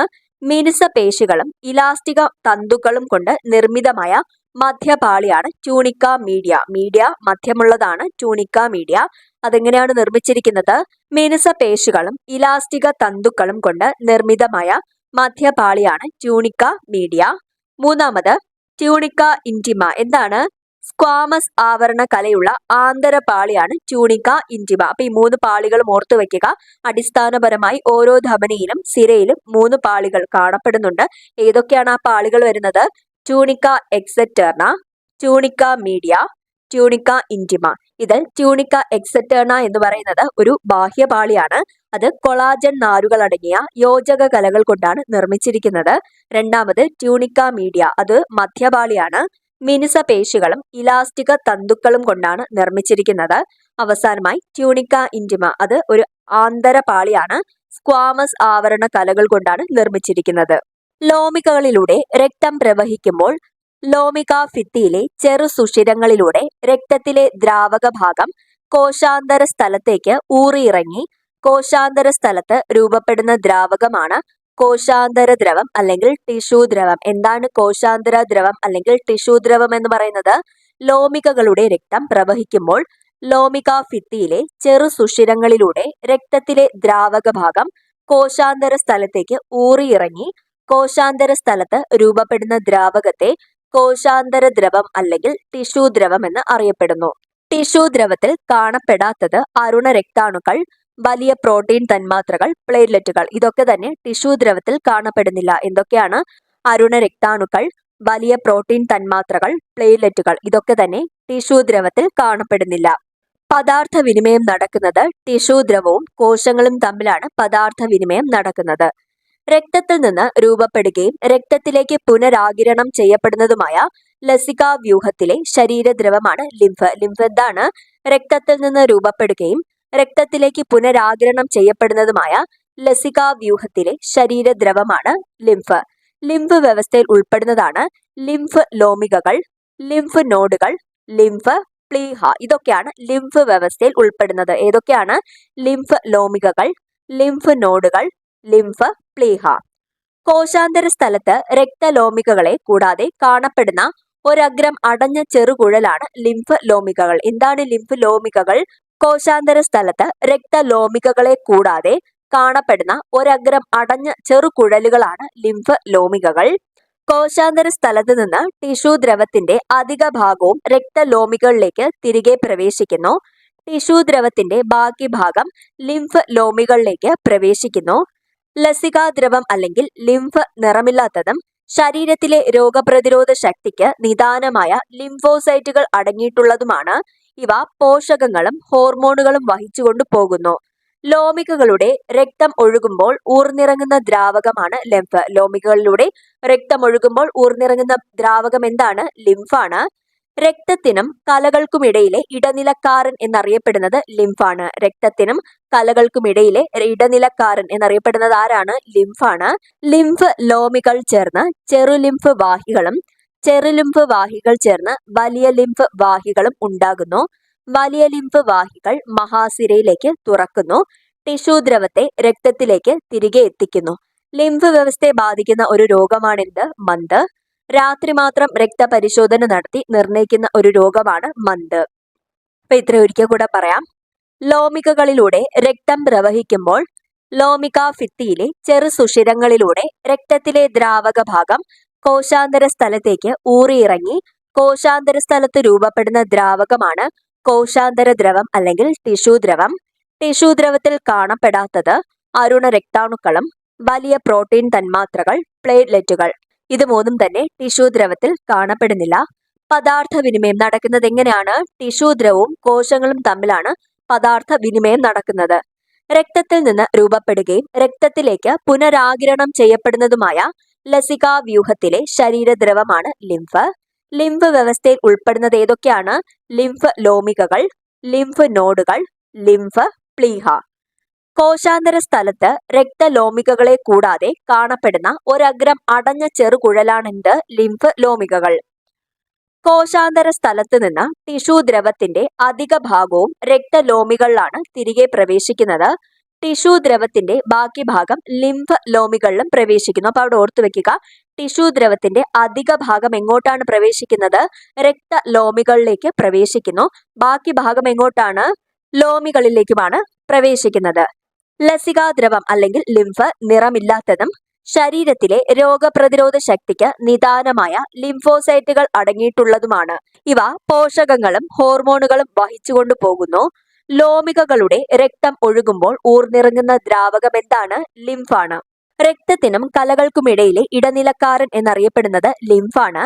ലിംഫ് ലോമികകൾ ചേർന്ന് ചെറുലിംഫ് വാഹികളും ചെറുലിംഫ് വാഹികൾ ചേർന്ന് വലിയ ലിംഫ് വാഹികളും ഉണ്ടാകുന്നു. അപ്പൊ അവിടെ ഓർക്കുക, ലിംഫ് ലോമികകൾ ചേർന്ന് ചെറുലിംഫ് വാഹികളും ചെറുലിംഫ് വാഹികൾ ചേർന്ന് വലിയ ലിംഫ് വാഹികളും ഉണ്ടാകുന്നു. വലിയ ലിംഫ് വാഹികൾ എങ്ങോട്ടാണ് തുറക്കുന്നത്? മഹാസിരയിലേക്ക് തുറക്കുന്നു. ടിഷ്യൂ ദ്രവത്തെ രക്തത്തിലേക്ക് തിരികെ എത്തിക്കുന്നു. ലിംഫ് വ്യവസ്ഥയെ ബാധിക്കുന്ന ഒരു രോഗമാണ് മന്ത്. രാത്രി മാത്രം രക്തപരിശോധന നടത്തി നിർണയിക്കുന്ന ഒരു രോഗമാണ് മന്ത്. ഇന്ന് ബയോളജിയിലെ ഏറ്റവും അവസാനത്തെ ഭാഗമാണ് പ്ലീഹ. പ്ലീഹയുടെ വലിപ്പം ഏകദേശം 4 ഇഞ്ചാണ്. പ്ലീഹയുടെ വലിപ്പം എത്രയാണ്? 4 ഇഞ്ച് വലിപ്പമാണ്. നിറം പർപ്പിൾ ആണ്. ഭാരം 200 ഗ്രാം. ഇത് 3000 മിസ്റ്റേക്ക് വന്നതാണ്. PDF-ൽ കറക്റ്റ് ആയിട്ട് തരാം. അപ്പൊ ഭാരം എത്രയാണ്? 200 ഗ്രാം ആണ്. വലിപ്പം എത്ര? ഏകദേശം 4 ഇഞ്ചും. നിറം പർപ്പിൾ ആണ്. ഭാരം 200 ഗ്രാം ആണ്. പ്ലീഹയുടെ സ്ഥാനം എവിടെയാണ്? ഉദരാശയത്തിന്റെ മുകൾ ഭാഗത്ത് ആമാശയത്തിന്റെ ഇടത് ഭാഗത്തായി കാണപ്പെടുന്നതാണ് പ്ലീഹ. പ്ലീഹ എവിടെയാണ് കാണപ്പെടുന്നത്? ഉദരാശയത്തിന്റെ മുകൾ ഭാഗത്ത് ആമാശയത്തിന്റെ ഇടത് ഭാഗത്തായി കാണപ്പെടുന്നതാണ് പ്ലീഹ. ലിംഫ് വ്യവസ്ഥയിലെ ഏറ്റവും വലിയ അവയവം ഏതാണ്? പ്ലീഹയാണ്. ലിംഫ് വ്യവസ്ഥയിലെ ഏറ്റവും വലിയ അവയവം ഏതാണ്? പ്ലീഹയാണ്. ലിംഫ് വ്യവസ്ഥയിൽ ഏതൊക്കെ പറഞ്ഞു? ലിംഫ് പറഞ്ഞു, ലോമികകൾ പറഞ്ഞു, ലിംഫ് നോഡുകൾ ഉണ്ട്, ലിംഫ് ഉണ്ട്, പ്ലീഹയുണ്ട്. അപ്പൊ ഇതിൽ ഏറ്റവും വലുത് ഏതാണ്? പ്ലീഹയാണ് ഏറ്റവും വലുത്. മനുഷ്യ ശരീരത്തിലെ ഏറ്റവും വലിയ ലസികാ ഗ്രന്ഥി എന്ന് പറയുന്നത് പ്ലീഹയാണ്. പ്രതിരോധ വ്യവസ്ഥയിലെ ഏറ്റവും വലിയ അവയവം ഏതാണ്? പ്ലീഹയാണ്. ശരീരത്തിലെ ബ്ലഡ് ബാങ്ക് എന്നറിയപ്പെടുന്നത് പ്ലീഹയാണ്. പ്ലീഹയിലെ 2 തരം കലകളാണ് ചുവന്ന പൾപ്പ് കലകൾ, വെളുത്ത പൾപ്പ് കലകൾ. എന്തൊക്കെയാണ്? ചുവന്ന പൾപ്പ് കലകൾ, 2 വെളുത്ത പൾപ്പ് കലകൾ. ഇതിൽ ചുവന്ന പൾപ്പ് കലകൾ എന്ന് പറയുന്നത് രക്തത്തിലെ പ്രായമേറിയതും കേടായതുമായ അരുണ രക്താണുക്കളെ അരിച്ചു നീക്കം ചെയ്യുകയും അവയിൽ നിന്ന് പുനരുപയോഗിക്കാവുന്ന ഇരുമ്പ് പോലുള്ള ഘടകങ്ങളെ സംരക്ഷിക്കുകയും ചെയ്യുന്നതാണ് ചുവപ്പ് പൾപ്പ് കലകൾ. എന്താണ്? രക്തത്തിലെ പ്രായമേറിയതും കേടായതുമായ അരുണ രക്താണു ഏതാണ്? RBCയെ അരിച്ചു നീക്കം ചെയ്യുകയും അവയിൽ നിന്ന് പുനരുപയോഗിക്കാവുന്ന ഇരുമ്പ് പോലുള്ള ഘടകങ്ങളെ സംരക്ഷിക്കുകയും ചെയ്യുന്നതാണ് ചുവന്ന പൾപ്പ് കലകൾ. രണ്ടാമത് വെളുത്ത പൾപ്പ് കോശങ്ങൾ. എന്താണ്? പ്രതിരോധ സംവിധാനത്തിലെ പ്രധാന ഘടകങ്ങളായ T ലിംഫോസൈറ്റുകളെയും B ലിംഫോസൈറ്റുകളെയും സംഭരിക്കുക എന്നതാണ് വെളുത്ത പൾപ്പ് കോശങ്ങളുടെ ജോലി. B ലിംഫോസൈറ്റ് എവിടെയാണ് രൂപപ്പെടുന്നത്? അസ്ഥിമജ്ജയിലാണ്. T ലിംഫോസൈറ്റ് എവിടെയാണ്? അസ്ഥിമജ്ജയിൽ രൂപപ്പെട്ടിട്ട് അത് പക്വത പ്രാപിക്കുന്നത് എവിടെയാണ്? തൈമസ് ഗ്രന്ഥിയിൽ പക്വത പ്രാപിക്കുന്നു. അപ്പോൾ പ്രതിരോധ സംവിധാനത്തിലെ പ്രധാന ഘടകങ്ങളായ T ലിംഫോസൈറ്റുകളെയും B ലിംഫോസൈറ്റുകളെയും സംഭരിക്കുന്നത് ആരാണ്? വെളുത്ത പൾപ്പ് കോശങ്ങളാണ്. ലിംഫോസൈറ്റുകൾ നിർമ്മിക്കപ്പെടുന്നത് പ്ലീഹയിലും ലിംഫ് നോഡുകളിലും വച്ചാണ് ലിംഫോസൈറ്റുകൾ നിർമ്മിക്കപ്പെടുന്നത്. ലിംഫോസൈറ്റുകൾ എവിടെ വച്ചാണ് നിർമ്മിക്കപ്പെടുന്നത്? പ്ലീഹയിലും ലിംഫ് നോഡുകളിലും വച്ചിട്ടാണ്. രോഗകാരികളായ ബാക്ടീരിയകളെ ലിംഫ് നോഡുകളിലും സ്പ്ലീനിലും വച്ച് നശിപ്പിക്കുന്നത് ലിംഫോസൈറ്റുകൾ. ലിംഫിൽ കാണപ്പെടുന്ന ലിംഫോസൈറ്റുകളാണ്. ശരീരത്തിന്റെ ആയുധപ്പുര എന്നറിയപ്പെടുന്ന അവയവം ഏതാണ്? പ്ലീഹയാണ്. ശരീരത്തിന്റെ ആയുധപ്പുര എന്നറിയപ്പെടുന്നത് പ്ലീഹയാണ്. ലിംഫിന്റെ ഒഴുക്ക് കുറയുമ്പോൾ ഉണ്ടാകുന്ന അവസ്ഥയാണ് ഒഡീമ. എന്താണ് ഒഡീമ? ലിംഫിന്റെ ഒഴുക്ക് കുറയുമ്പോൾ ഉണ്ടാകുന്ന ഒരു അവസ്ഥയാണ് ഒഡീമ. ഇത്രയും കാര്യങ്ങളാണ് പ്ലീഹയെ കുറിച്ച് പറഞ്ഞത്. എന്തൊക്കെയാണ്? പ്ലീഹയുടെ വലിപ്പം വരുന്നത് ഏകദേശം 4 ഇഞ്ചാണ്. നിറം എന്താണ്? പർപ്പിൾ നിറമാണ്. ഭാരം 200 ഗ്രാം ആണ്. പ്ലീഹയുടെ സ്ഥാനം എവിടെയാണ്? ഉദരാശയത്തിന്റെ മുകൾ ഭാഗത്ത്, ആമാശയത്തിന്റെ ഇടത് ഭാഗത്തായിട്ടാണ് പ്ലീഹ കാണപ്പെടുന്നത്. ലിംഫ് വ്യവസ്ഥയിലെ ഏറ്റവും വലിയ അവയവമാണ് പ്ലീഹ. മനുഷ്യ ശരീരത്തിലെ ഏറ്റവും വലിയ ലസികാഗ്രന്ഥി ഏതാണ്? പ്ലീഹയാണ്. പ്രതിരോധ വ്യവസ്ഥയിലെ ഏറ്റവും വലിയ അവയവം ഏതാണ്? പ്ലീഹയാണ്. ശരീരത്തിലെ ബ്ലഡ് ബാങ്ക് എന്നറിയപ്പെടുന്നത് പ്ലീഹയാണ്. പ്ലീഹയിൽ 2 തരം കലകളുണ്ട്. ഏതൊക്കെയാണ്? ചുവന്ന പൾപ്പ് കലകൾ, 2 വെളുത്ത പൾപ്പ് കലകൾ.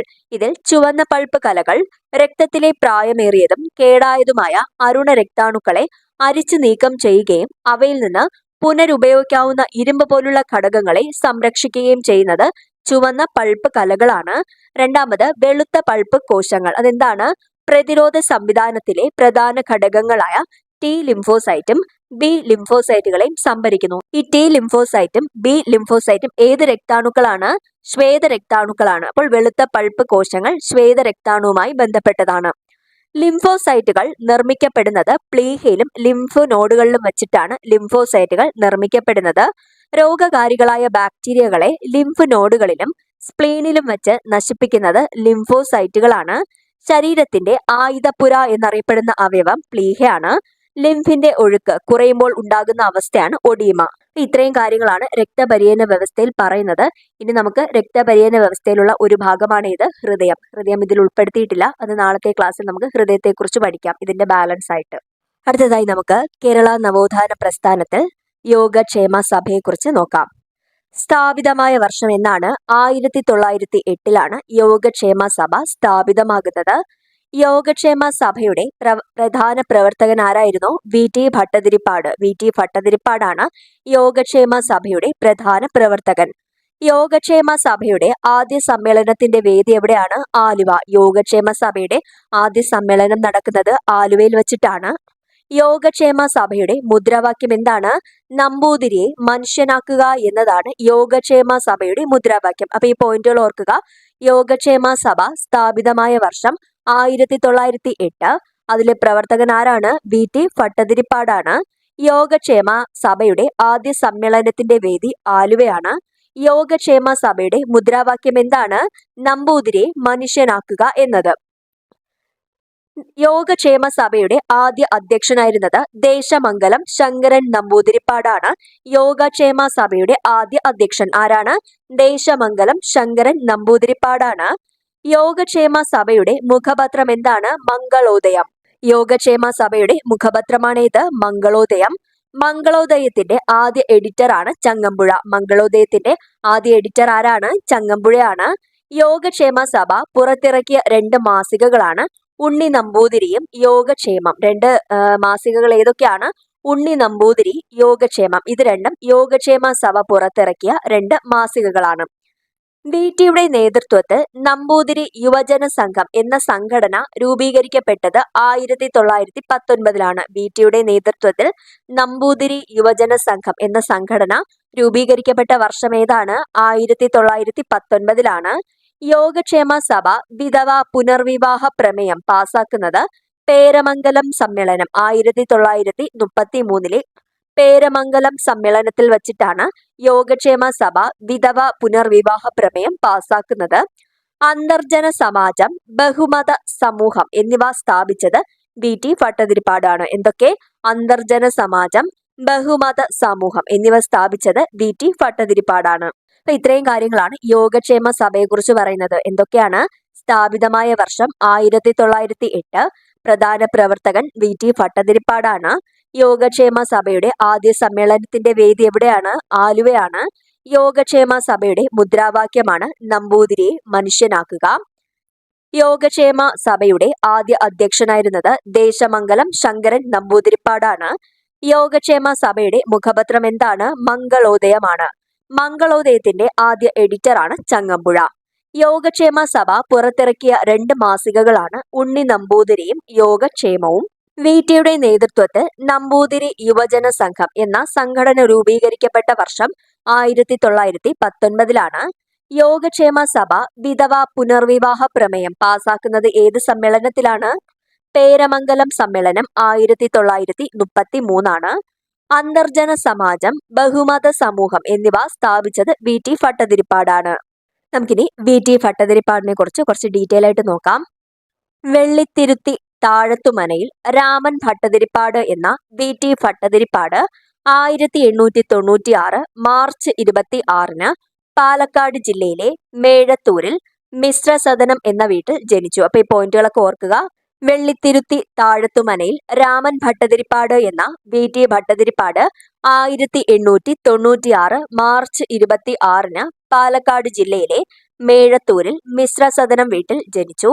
വി.ടിയുടെ പിതാവ് തുപ്പൻ ഭട്ടതിരിപ്പാടും മാതാവ് ശ്രീദേവി അന്തർജനവുമാണ്. അപ്പോൾ വി.ടി ഭട്ടതിരിപ്പാടിന്റെ പിതാവിന്റെ പേരെന്താണ്? തുപ്പൻ ഭട്ടതിരിപ്പാടും മാതാവ് ശ്രീദേവി അന്തർജനവുമാണ്.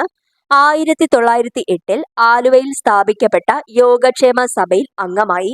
യോഗക്ഷേമ സഭയുടെ ആദ്യ പ്രസിഡന്റായിരുന്നത് ദേശമംഗലം ശങ്കരൻ നമ്പൂതിരിപ്പാടാണ്. യോഗക്ഷേമ സഭയുടെ വനിതാ വിഭാഗം അന്തർജന സമാജം എന്നറിയപ്പെടുന്നു. ഈ സമാജം പാലിയം സത്യാഗ്രഹത്തിൽ പങ്കെടുത്തിട്ടുണ്ട്. യോഗക്ഷേമ സഭയെ ആഠ്യൻകൂലിയുടെ കഴുതക്കളി എന്ന് വിശേഷിപ്പിച്ച നവോത്ഥാന നായകനാണ് വി.ടി ഭട്ടതിരിപ്പാട്. യോഗക്ഷേമ സഭയെ എങ്ങനെയാണ് വിശേഷിപ്പിച്ചത്? ആഠ്യൻകൂലികളുടെ കഴുതക്കളി എന്ന് വിശേഷിപ്പിച്ചത് വി.ടി ഭട്ടതിരിപ്പാടാണ്. അക്ഷരാഭ്യാസത്തിന്റെ തുടക്കത്തിൽ മാൻമാർക്ക് കുട എന്ന് വായിച്ചുകൊണ്ട് വായനയുടെ അനുഭൂതി ആസ്വദിച്ച നവോത്ഥാന നായകനാണ് വി.ടി. എന്താണ്? അക്ഷരാഭ്യാസത്തിന്റെ തുടക്കത്തിൽ മാൻമാർക്ക് കുട എന്ന് വായിച്ചുകൊണ്ട് വായനയുടെ അനുഭൂതി ആസ്വദിച്ച നവോത്ഥാന നായകനാണ് വി.ടി ഭട്ടതിരിപ്പാട്. അന്തർജന സമാജം, ബഹുമത സമൂഹം എന്നിവ സ്ഥാപിച്ചതാരാണ്? വി.ടി ഭട്ടതിരിപ്പാടാണ്. അപ്പൊ ഇത്രയും പോയിന്റുകൾ എന്തൊക്കെയാണ് പറഞ്ഞത്? യോഗക്ഷേമ സഭയുടെ വനിതാ വിഭാഗം എന്താണ്? അന്തർജന സമാജമാണ്. ഈ സമാജം പാലിയം സത്യാഗ്രഹത്തിൽ പങ്കെടുത്തിട്ടുണ്ട്. യോഗക്ഷേമ സഭയെ ആഠ്യൻകൂലികളുടെ കഴുതക്കളി എന്ന് വിശേഷിപ്പിച്ച നവോത്ഥാന നായകൻ ആരാണ്? വി.ടി ഭട്ടതിരിപ്പാടാണ്. അക്ഷരാഭ്യാസത്തിന്റെ തുടക്കത്തിൽ മാൻമാർക്ക് കുട എന്ന് വായിച്ചുകൊണ്ട് വായനയുടെ അനുഭൂതി ആസ്വദിച്ച നവോത്ഥാന നായകനാണ് വി.ടി ഭട്ടതിരിപ്പാട്. അന്തർജന സമാജം, ബഹുമത സമൂഹം എന്നിവ സ്ഥാപിച്ചത് വി.ടി ഭട്ടതിരിപ്പാടാണ്. നമ്പൂതിരിയെ മനുഷ്യനാക്കുക എന്നതായിരുന്നു യോഗക്ഷേമ സഭയുടെ മുദ്രാവാക്യം. യോഗക്ഷേമ സഭയുടെ മുഖപത്രം എന്താണ്? മംഗളോദയമാണ്. മംഗളോദയത്തിന്റെ ആദ്യ എഡിറ്റർ ആരായിരുന്നു? ചങ്ങമ്പുഴയാണ്. 1919 നമ്പൂതിരി യുവജന സംഘം സ്ഥാപിച്ചു. ഉണ്ണി നമ്പൂതിരി എന്നതായിരുന്നു യുവജന സംഘത്തിന്റെ മുഖപത്രം. 1921 അലഹബാദ് കോൺഗ്രസ് സമ്മേളനത്തിൽ പങ്കെടുത്തു. 1921 ഒറ്റപ്പാലം കോൺഗ്രസ് സമ്മേളനത്തിലെ വോളണ്ടിയർ ക്യാപ്റ്റനായിരുന്നു വി.ടി ഭട്ടതിരിപ്പാട്. അപ്പൊ അതൊക്കെ ഓർക്കുക. നമ്പൂതിരിയെ മനുഷ്യനാക്കുക എന്നത് യോഗക്ഷേമ സഭയുടെ മുദ്രാവാക്യമാണ്. യോഗക്ഷേമ സഭയുടെ മുഖപത്രം എന്താണ്? മംഗളോദയമാണ്. മംഗളോദയത്തിന്റെ ആദ്യ എഡിറ്റർ ചങ്ങമ്പുഴയാണ്. 1919 നമ്പൂതിരി യുവജന സംഘം സ്ഥാപിച്ചു. ഉണ്ണി നമ്പൂതിരി എന്നതായിരുന്നു യുവജന സംഘത്തിന്റെ മുഖപത്രം. 1921 അലഹബാദ് കോൺഗ്രസ് സമ്മേളനത്തിൽ പങ്കെടുത്തു. 1921 ഒറ്റപ്പാലം കോൺഗ്രസ് സമ്മേളനത്തിന്റെ വോളണ്ടിയർ ആയിരുന്നു ആര്? വി.ടി ഭട്ടതിരിപ്പാട്. കോൺഗ്രസ് സമ്മേളനത്തിൽ പങ്കെടുക്കാൻ പോയതിന്റെ പേരിൽ സമുദായത്തിൽ നിന്ന് പുറത്താക്കപ്പെട്ട നവോത്ഥാന നായകനാണ് വി.ടി ഭട്ടതിരിപ്പാട്. എന്താണ്? കോൺഗ്രസ് സമ്മേളനത്തിൽ പങ്കെടുക്കാൻ പോയതിനെ തുടർന്ന് സമുദായത്തിൽ നിന്ന് പുറത്താക്കപ്പെട്ട നവോത്ഥാന നായകനാണ് വി.ടി ഭട്ടതിരിപ്പാട്. 1929 വി.ടിയുടെ അടുക്കളയിൽ നിന്ന് അരങ്ങത്തേക്ക് എന്ന നാടകം അവതരിപ്പിക്കപ്പെട്ടു. ഏത് വർഷമാണ്? 1929 വി.ടിയുടെ അടുക്കളയിൽ നിന്ന് അരങ്ങത്തേക്ക് എന്ന നാടകം അവതരിപ്പിച്ചത്. അടുക്കളയിൽ നിന്ന് പാർലമെന്റിലേക്ക് എന്ന കൃതി രചിച്ചത് ഭാരതി ഉദയഭാനു. ഭാരതി ഉദയഭാനു രചിച്ചതാണ് എന്ത്? അടുക്കളയിൽ നിന്ന് പാർലമെന്റിലേക്ക്. എ.പി. ഉദയഭാനുവിന്റെ പത്നിയായ ഭാരതി ഉദയഭാനു 1954 മുതൽ 1964 വരെ പാർലമെന്റ് അംഗമായിരുന്നു. തൃശൂരിലെ ഇടക്കുന്നിയിലാണ് അടുക്കളയിൽ നിന്ന് അരങ്ങത്തേക്ക് എന്ന നാടകം ആദ്യമായി അവതരിപ്പിച്ചത്. ഏത് വർഷമാണ്? 1929 തൃശൂരിലെ ഇടക്കുന്നിയിലാണ് അടുക്കളയിൽ നിന്ന് അരങ്ങത്തേക്ക് എന്ന നാടകം ആദ്യമായി അവതരിപ്പിച്ചത്. അനാചാരങ്ങൾക്കെതിരെ വലിച്ചെറിഞ്ഞ അണുബോംബ് എന്നറിയപ്പെടുന്നത് അടുക്കളയിൽ നിന്ന് അരങ്ങത്തേക്ക് എന്ന നാടകമാണ്. അപ്പോൾ അനാചാരങ്ങൾക്കെതിരെ വലിച്ചെറിഞ്ഞ അണുബോംബ് എന്നറിയപ്പെടുന്നത് നാടകമേതാണ്? അടുക്കളയിൽ നിന്ന് അരങ്ങത്തേക്കാണ്. അടുക്കളയിൽ നിന്ന് അരങ്ങത്തേക്ക് എന്ന നാടകം ആദ്യമായി പ്രസിദ്ധീകരിക്കുന്നത് ഉണ്ണി നമ്പൂതിരിയിലാണ്. ഉണ്ണി നമ്പൂതിരി എന്ന മാസികയിലാണ് ആദ്യമായി അടുക്കളയിൽ നിന്ന് അരങ്ങത്തേക്ക് എന്ന നാടകം പ്രസിദ്ധീകരിക്കുന്നത്. 1929 നമ്പൂതിരി യുവജന സംഘത്തിന്റെ സെക്രട്ടറിയായി VT ഭട്ടതിരിപ്പാട് തെരഞ്ഞെടുക്കപ്പെട്ടു. ഏത് വർഷമാണ്? 1929 നമ്പൂതിരി യുവജന സംഘത്തിന്റെ സെക്രട്ടറിയായി VT ഭട്ടതിരിപ്പാട് തെരഞ്ഞെടുക്കപ്പെട്ടു.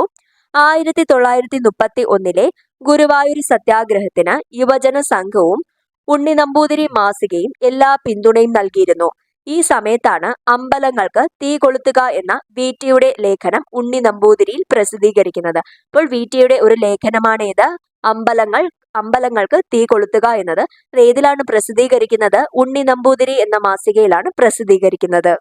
തൃശൂർ മുതൽ കാസർഗോഡ് ചന്ദ്രഗിരി പുഴ വരെ യാചനയാത്ര നടത്തിയ സാമൂഹിക പരിഷ്കർത്താവ് ആരാണ്? VT ഭട്ടതിരിപ്പാടാണ്. 1931 യാചനയാത്ര നടത്തുന്നത്. അപ്പോൾ യാചനയാത്ര നടത്തിയ നവോത്ഥാന നായകൻ ആരാണ്? VT ഭട്ടതിരിപ്പാടാണ്. 1931 ദരിദ്ര വിദ്യാർത്ഥികൾക്ക് പഠിക്കാനുള്ള സാഹചര്യമൊരുക്കി സമുദായ പുരോഗതി കൈവരിക്കുക എന്നതായിരുന്നു യാചനയാത്രയുടെ ലക്ഷ്യം. യാചനയാത്രയുടെ ലക്ഷ്യം എന്താണ്?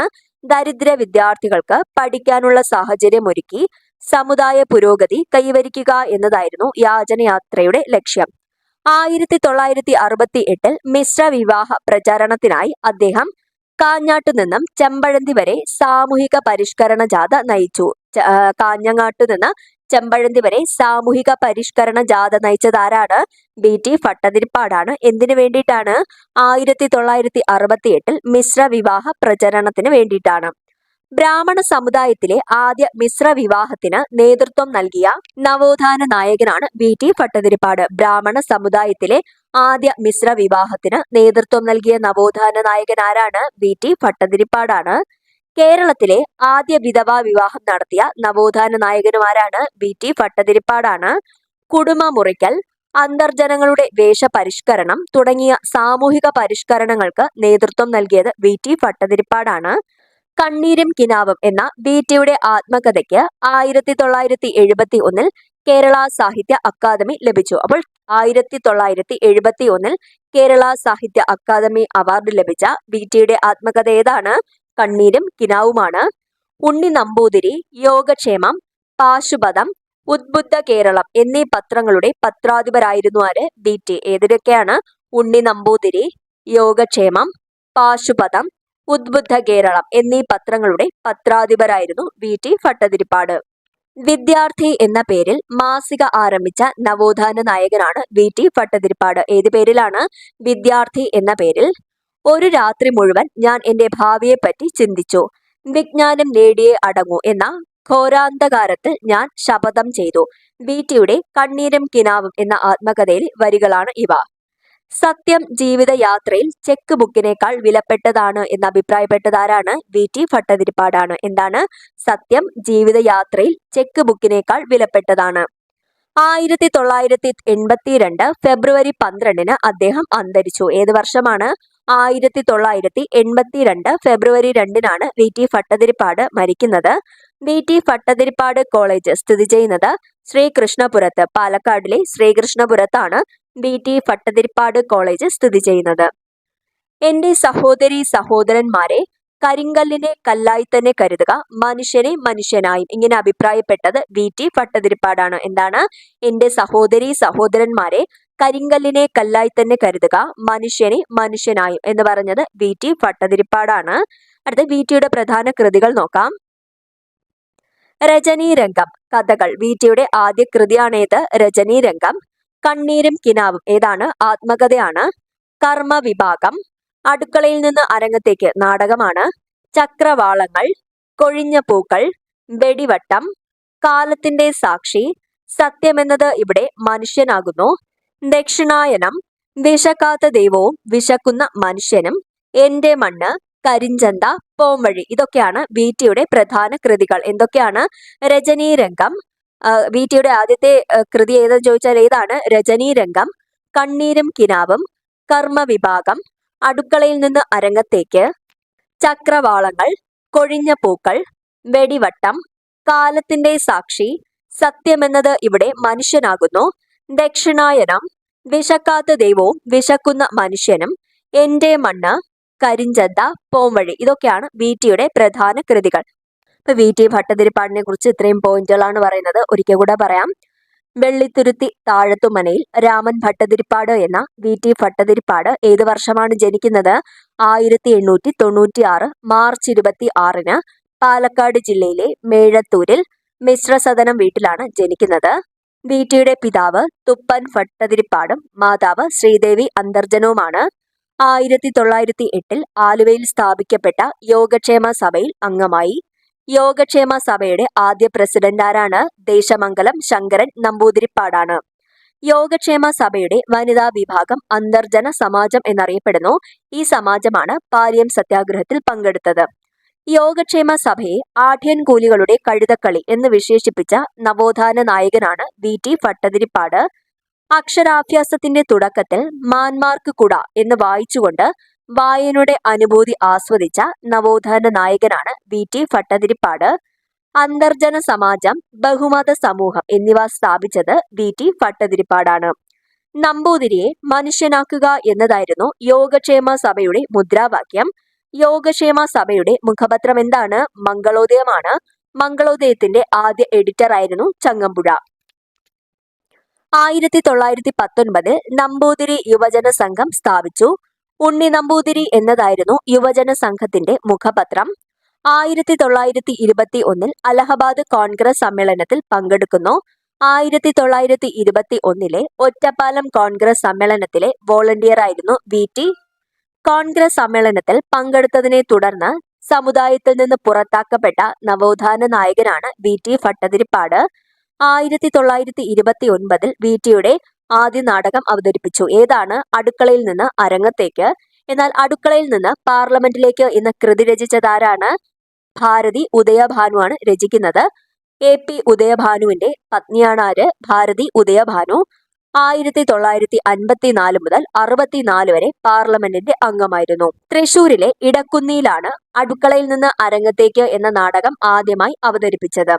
അനാചാരങ്ങൾക്കെതിരെ വലിച്ചെറിഞ്ഞ അണുബോംബ് എന്നറിയപ്പെടുന്ന നാടകമാണ് അടുക്കളയിൽ നിന്ന് അരങ്ങത്തേക്ക്. അടുക്കളയിൽ നിന്ന് അരങ്ങത്തേക്ക് എന്ന നാടകം ആദ്യമായി പ്രസിദ്ധീകരിക്കുന്നത് ഏതിലാണ്? ഉണ്ണി നമ്പൂതിരിയിലാണ് പ്രസിദ്ധീകരിക്കുന്നത്. 1929 നമ്പൂതിരി യുവജന സംഘത്തിന്റെ സെക്രട്ടറിയായി വി.ടി ഭട്ടതിരിപ്പാട് തെരഞ്ഞെടുക്കപ്പെട്ടു. 1931 ഗുരുവായൂർ സത്യാഗ്രഹത്തിന് യുവജന സംഘവും ഉണ്ണി നമ്പൂതിരി മാസികയും എല്ലാ പിന്തുണയും നൽകിയിരുന്നു. ഈ സമയത്താണ് അമ്പലങ്ങൾക്ക് തീ കൊളുത്തുക എന്ന വി.ടിയുടെ ലേഖനം ഉണ്ണി നമ്പൂതിരിയിൽ പ്രസിദ്ധീകരിക്കുന്നത്. തൃശൂർ മുതൽ കാസർഗോഡ് ചന്ദ്രഗിരിപ്പുഴ വരെ യാചനയാത്ര നടത്തിയ സാമൂഹിക പരിഷ്കർത്താവാണ് വി.ടി ഭട്ടതിരിപ്പാട്. 1931 യാചനയാത്ര നടക്കുന്നത്. ദരിദ്ര വിദ്യാർത്ഥികൾക്ക് പഠിക്കാനുള്ള സാഹചര്യം ഒരുക്കി സമുദായ പുരോഗതി കൈവരിക്കുക എന്നതായിരുന്നു യാചനയാത്രയുടെ ലക്ഷ്യം. 1968 മിശ്ര വിവാഹം പ്രചാരണത്തിനായി അദ്ദേഹം കാഞ്ഞാട്ട് നിന്ന് ചെമ്പഴന്തി വരെ സാമൂഹിക പരിഷ്കരണ ജാഥ നയിച്ചു. ബ്രാഹ്മണ സമുദായത്തിലെ ആദ്യ മിശ്ര വിവാഹത്തിന് നേതൃത്വം നൽകിയ നവോത്ഥാന നായകനാണ് വി.ടി ഭട്ടതിരിപ്പാട്. കേരളത്തിലെ ആദ്യ വിധവാ വിവാഹം നടത്തിയ നവോത്ഥാന നായകൻ ആരാണ്? വി.ടി ഭട്ടതിരിപ്പാടാണ്. കുടുംബ മുറിക്കൽ, അന്തർജനങ്ങളുടെ വേഷപരിഷ്കരണം തുടങ്ങിയ സാമൂഹിക പരിഷ്കരണങ്ങൾക്ക് നേതൃത്വം നൽകി. കണ്ണീരും കിനാവും എന്ന വി.ടിയുടെ ആത്മകഥയ്ക്ക് 1971 കേരള സാഹിത്യ അക്കാദമി അവാർഡ് ലഭിച്ചു. സത്യമെന്നത് ഇവിടെ മനുഷ്യനാകുന്നു വി.ടിയുടെ ഒരു കൃതിയാണ്. ഉണ്ണി നമ്പൂതിരി, യോഗക്ഷേമം, പാശുപതം, ഉദ്ബുദ്ധ കേരളം എന്നീ പത്രങ്ങളുടെ പത്രാധിപർ ആരായിരുന്നു? വി.ടി ഭട്ടതിരിപ്പാടാണ്.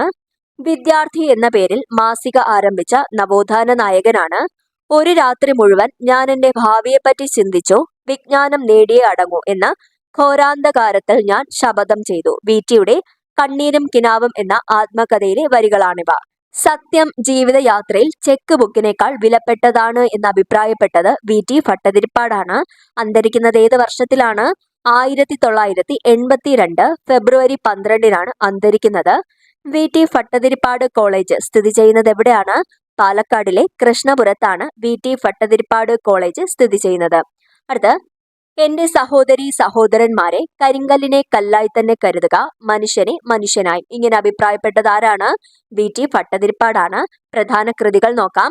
രജനീരംഗം. രജനീരംഗം വി.ടിയുടെ ആദ്യ കൃതിയാണ്. കണ്ണീരും കിനാവും ആത്മകഥയാണ്.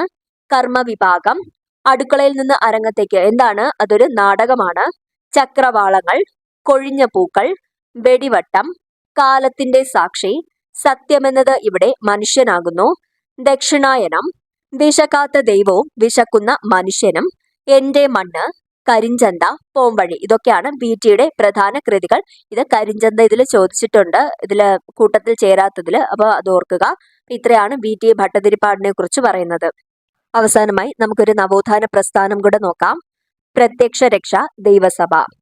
സ്ഥാപകൻ ആരാണ്? പൊയ്കയിൽ കുമാര ഗുരുദേവനാണ് പ്രത്യക്ഷ രക്ഷ ദൈവസഭയുടെ സ്ഥാപകൻ. സ്ഥാപിതമാകുന്ന വർഷം 1909. 1909-ലാണ് പ്രത്യക്ഷ രക്ഷ ദൈവസഭ സ്ഥാപിക്കുന്നത്. പ്രത്യക്ഷ രക്ഷാ ദൈവസഭയുടെ ആസ്ഥാനം തിരുവല്ലയിലെ ഇരവിപ്പേരൂർ. തിരുവല്ലയിലെ ഇരവിപ്പേരൂരിലാണ് പ്രത്യക്ഷ രക്ഷാ ദൈവസഭയുടെ ആസ്ഥാനം. പ്രത്യക്ഷ രക്ഷാ ദൈവസഭയുടെ ആസ്ഥാനങ്ങൾ ഏതൊക്കെയാണ്? അമരക്കുന്ന്, ഉദിയൻകുളങ്ങര. ഇതൊക്കെ പ്രത്യക്ഷ രക്ഷാ ദൈവസഭ അല്ലെങ്കിൽ PRDSന്റെ ആസ്ഥാനങ്ങളൊക്കെയാണ്. ഏതൊക്കെയാണ്? അമരക്കുന്ന്, ഉദിയൻകുളങ്ങര. പ്രത്യക്ഷ രക്ഷാ ദൈവസഭയുടെ പ്രധാന പ്രസിദ്ധീകരണം എന്താണ്? ആദിയാർ ദീപം. എന്താണ് ആദിയാർ ദീപം? പ്രത്യക്ഷ രക്ഷാ ദൈവസഭയുടെ പ്രധാന പ്രസിദ്ധീകരണമാണ് ആദിയാർ ദീപം. പ്രത്യക്ഷ രക്ഷാ ദൈവസഭയുടെ തലവൻ എന്ന നിലയിൽ പൊയ്കയിൽ യോഹന്നാന് ലഭിച്ച ആത്മീയ അപരനാമമാണ് കുമാര ഗുരുദേവൻ. അപ്പോൾ പൊയ്കയിൽ യോഹന്നാന് ലഭിച്ച അപരനാമം എന്താണ്? കുമാര ഗുരുദേവൻ എന്നാണ്. അപ്പോൾ പ്രത്യക്ഷ രക്ഷാ ദൈവസഭ സ്ഥാപിച്ചത് പൊയ്കയിൽ കുമാര ഗുരുദേവനാണ്. സ്ഥാപിതമായ വർഷം 1909-ലാണ്. ആസ്ഥാനം എവിടെയാണ്? ഇരവിപ്പേരൂർ. തിരുവല്ലയിലെ ഇരവിപ്പേരൂരിലാണ്. PRDSന്റെ ആസ്ഥാനങ്ങൾ ഏതൊക്കെയാണ്? അമരക്കുന്ന്, ഉദിയൻകുളങ്ങരയൊക്കെയാണ്. പ്രത്യക്ഷ രക്ഷാ ദൈവസഭയുടെ പ്രധാന പ്രസിദ്ധീകരണം എന്താണ്? ആദിയാർ ദീപം. പ്രത്യക്ഷ രക്ഷാ ദൈവസഭയുടെ തലവൻ എന്ന നിലയിൽ പൊയ്കയിൽ യോഹന്നാന് ലഭിച്ച ആത്മീയ അപരനാമം എന്താണ്? കുമാര ഗുരുദേവനാണ്. അടുത്തതായി പൊയ്കയിൽ ശ്രീ കുമാര ഗുരുദേവനെ കുറിച്ച് നോക്കാം. പൊയ്കയിൽ ശ്രീ കുമാര ഗുരുദേവൻ തിരുവല്ലയ്ക്കടുത്തുള്ള ഇരവിപ്പേരൂർ ഗ്രാമത്തിലെ ശങ്കരമംഗലത്ത് 1879 ഫെബ്രുവരി 17-ന് ജനിച്ചു. എന്നൊക്കെ പേരിൽ അറിയപ്പെടുന്നു?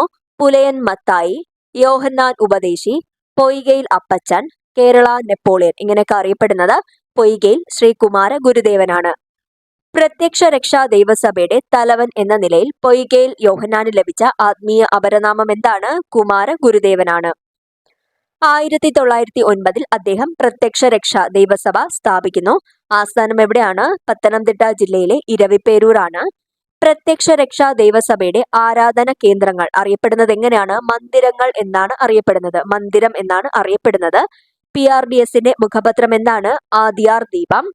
ഇരവിപ്പേരൂരിലുള്ള PRDSന്റെ ആസ്ഥാനമാണ് മഹാമന്ദിരം. ഇരവിപ്പേരൂരിലുള്ള PRDSന്റെ ആസ്ഥാനം എന്താണ്? മഹാമന്ദിരം എന്നാണ് അറിയപ്പെടുന്നത്.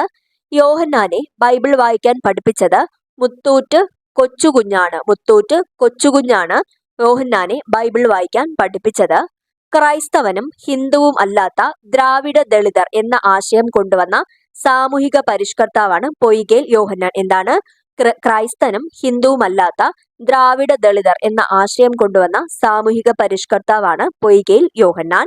ക്രിസ്തു മതത്തിനുള്ളിൽ ദളിതരോട് വിവേചനത്തിനെതിരെയാണ് അദ്ദേഹം പ്രവർത്തിച്ചത്. അദ്ദേഹം എന്തിനാണ് പ്രവർത്തിച്ചത്? ക്രിസ്തു മതത്തിനുള്ളിൽ ദളിതരോടുള്ള വിവേചനത്തിന് എതിരെയാണ് അദ്ദേഹം പ്രവർത്തിച്ചത്. അവശത അനുഭവിക്കുന്ന ജനവിഭാഗങ്ങൾക്കായി യോഹന്നാൻ നടപ്പിലാക്കിയ ലഹളകളാണ് അടിലഹള. അടിലഹള ആരുമായി ബന്ധപ്പെട്ടിരിക്കുന്നു? പൊയ്കയിൽ കുമാര ഗുരുദേവനുമായി ബന്ധപ്പെട്ടതാണ് അടിലഹള.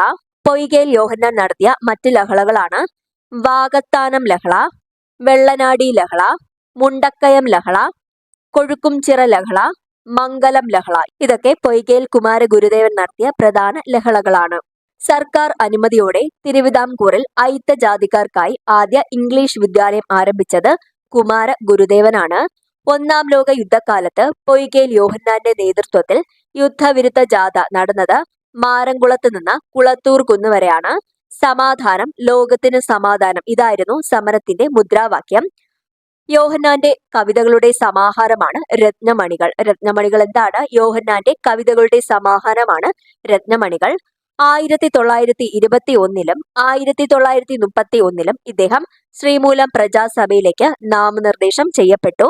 1939 ജൂൺ 29 അന്തരിക്കുന്നു. അപ്പൊ ഇത്രയും കാര്യങ്ങളാണ് കുമാരഗുരുദേവനെ കുറിച്ച് പറയുന്നത്. അപ്പൊ ഇത്രയും ഒരിക്കൽ കൂടെ പറയാം. പൊയ്കയിൽ ശ്രീ കുമാരഗുരുദേവൻ തിരുവല്ലയ്ക്കടുത്തുള്ള ഇരവിപ്പേരൂർ ഗ്രാമത്തിലെ ശങ്കരമംഗലത്ത് 1879 ഫെബ്രുവരി 17 ജനിച്ചു.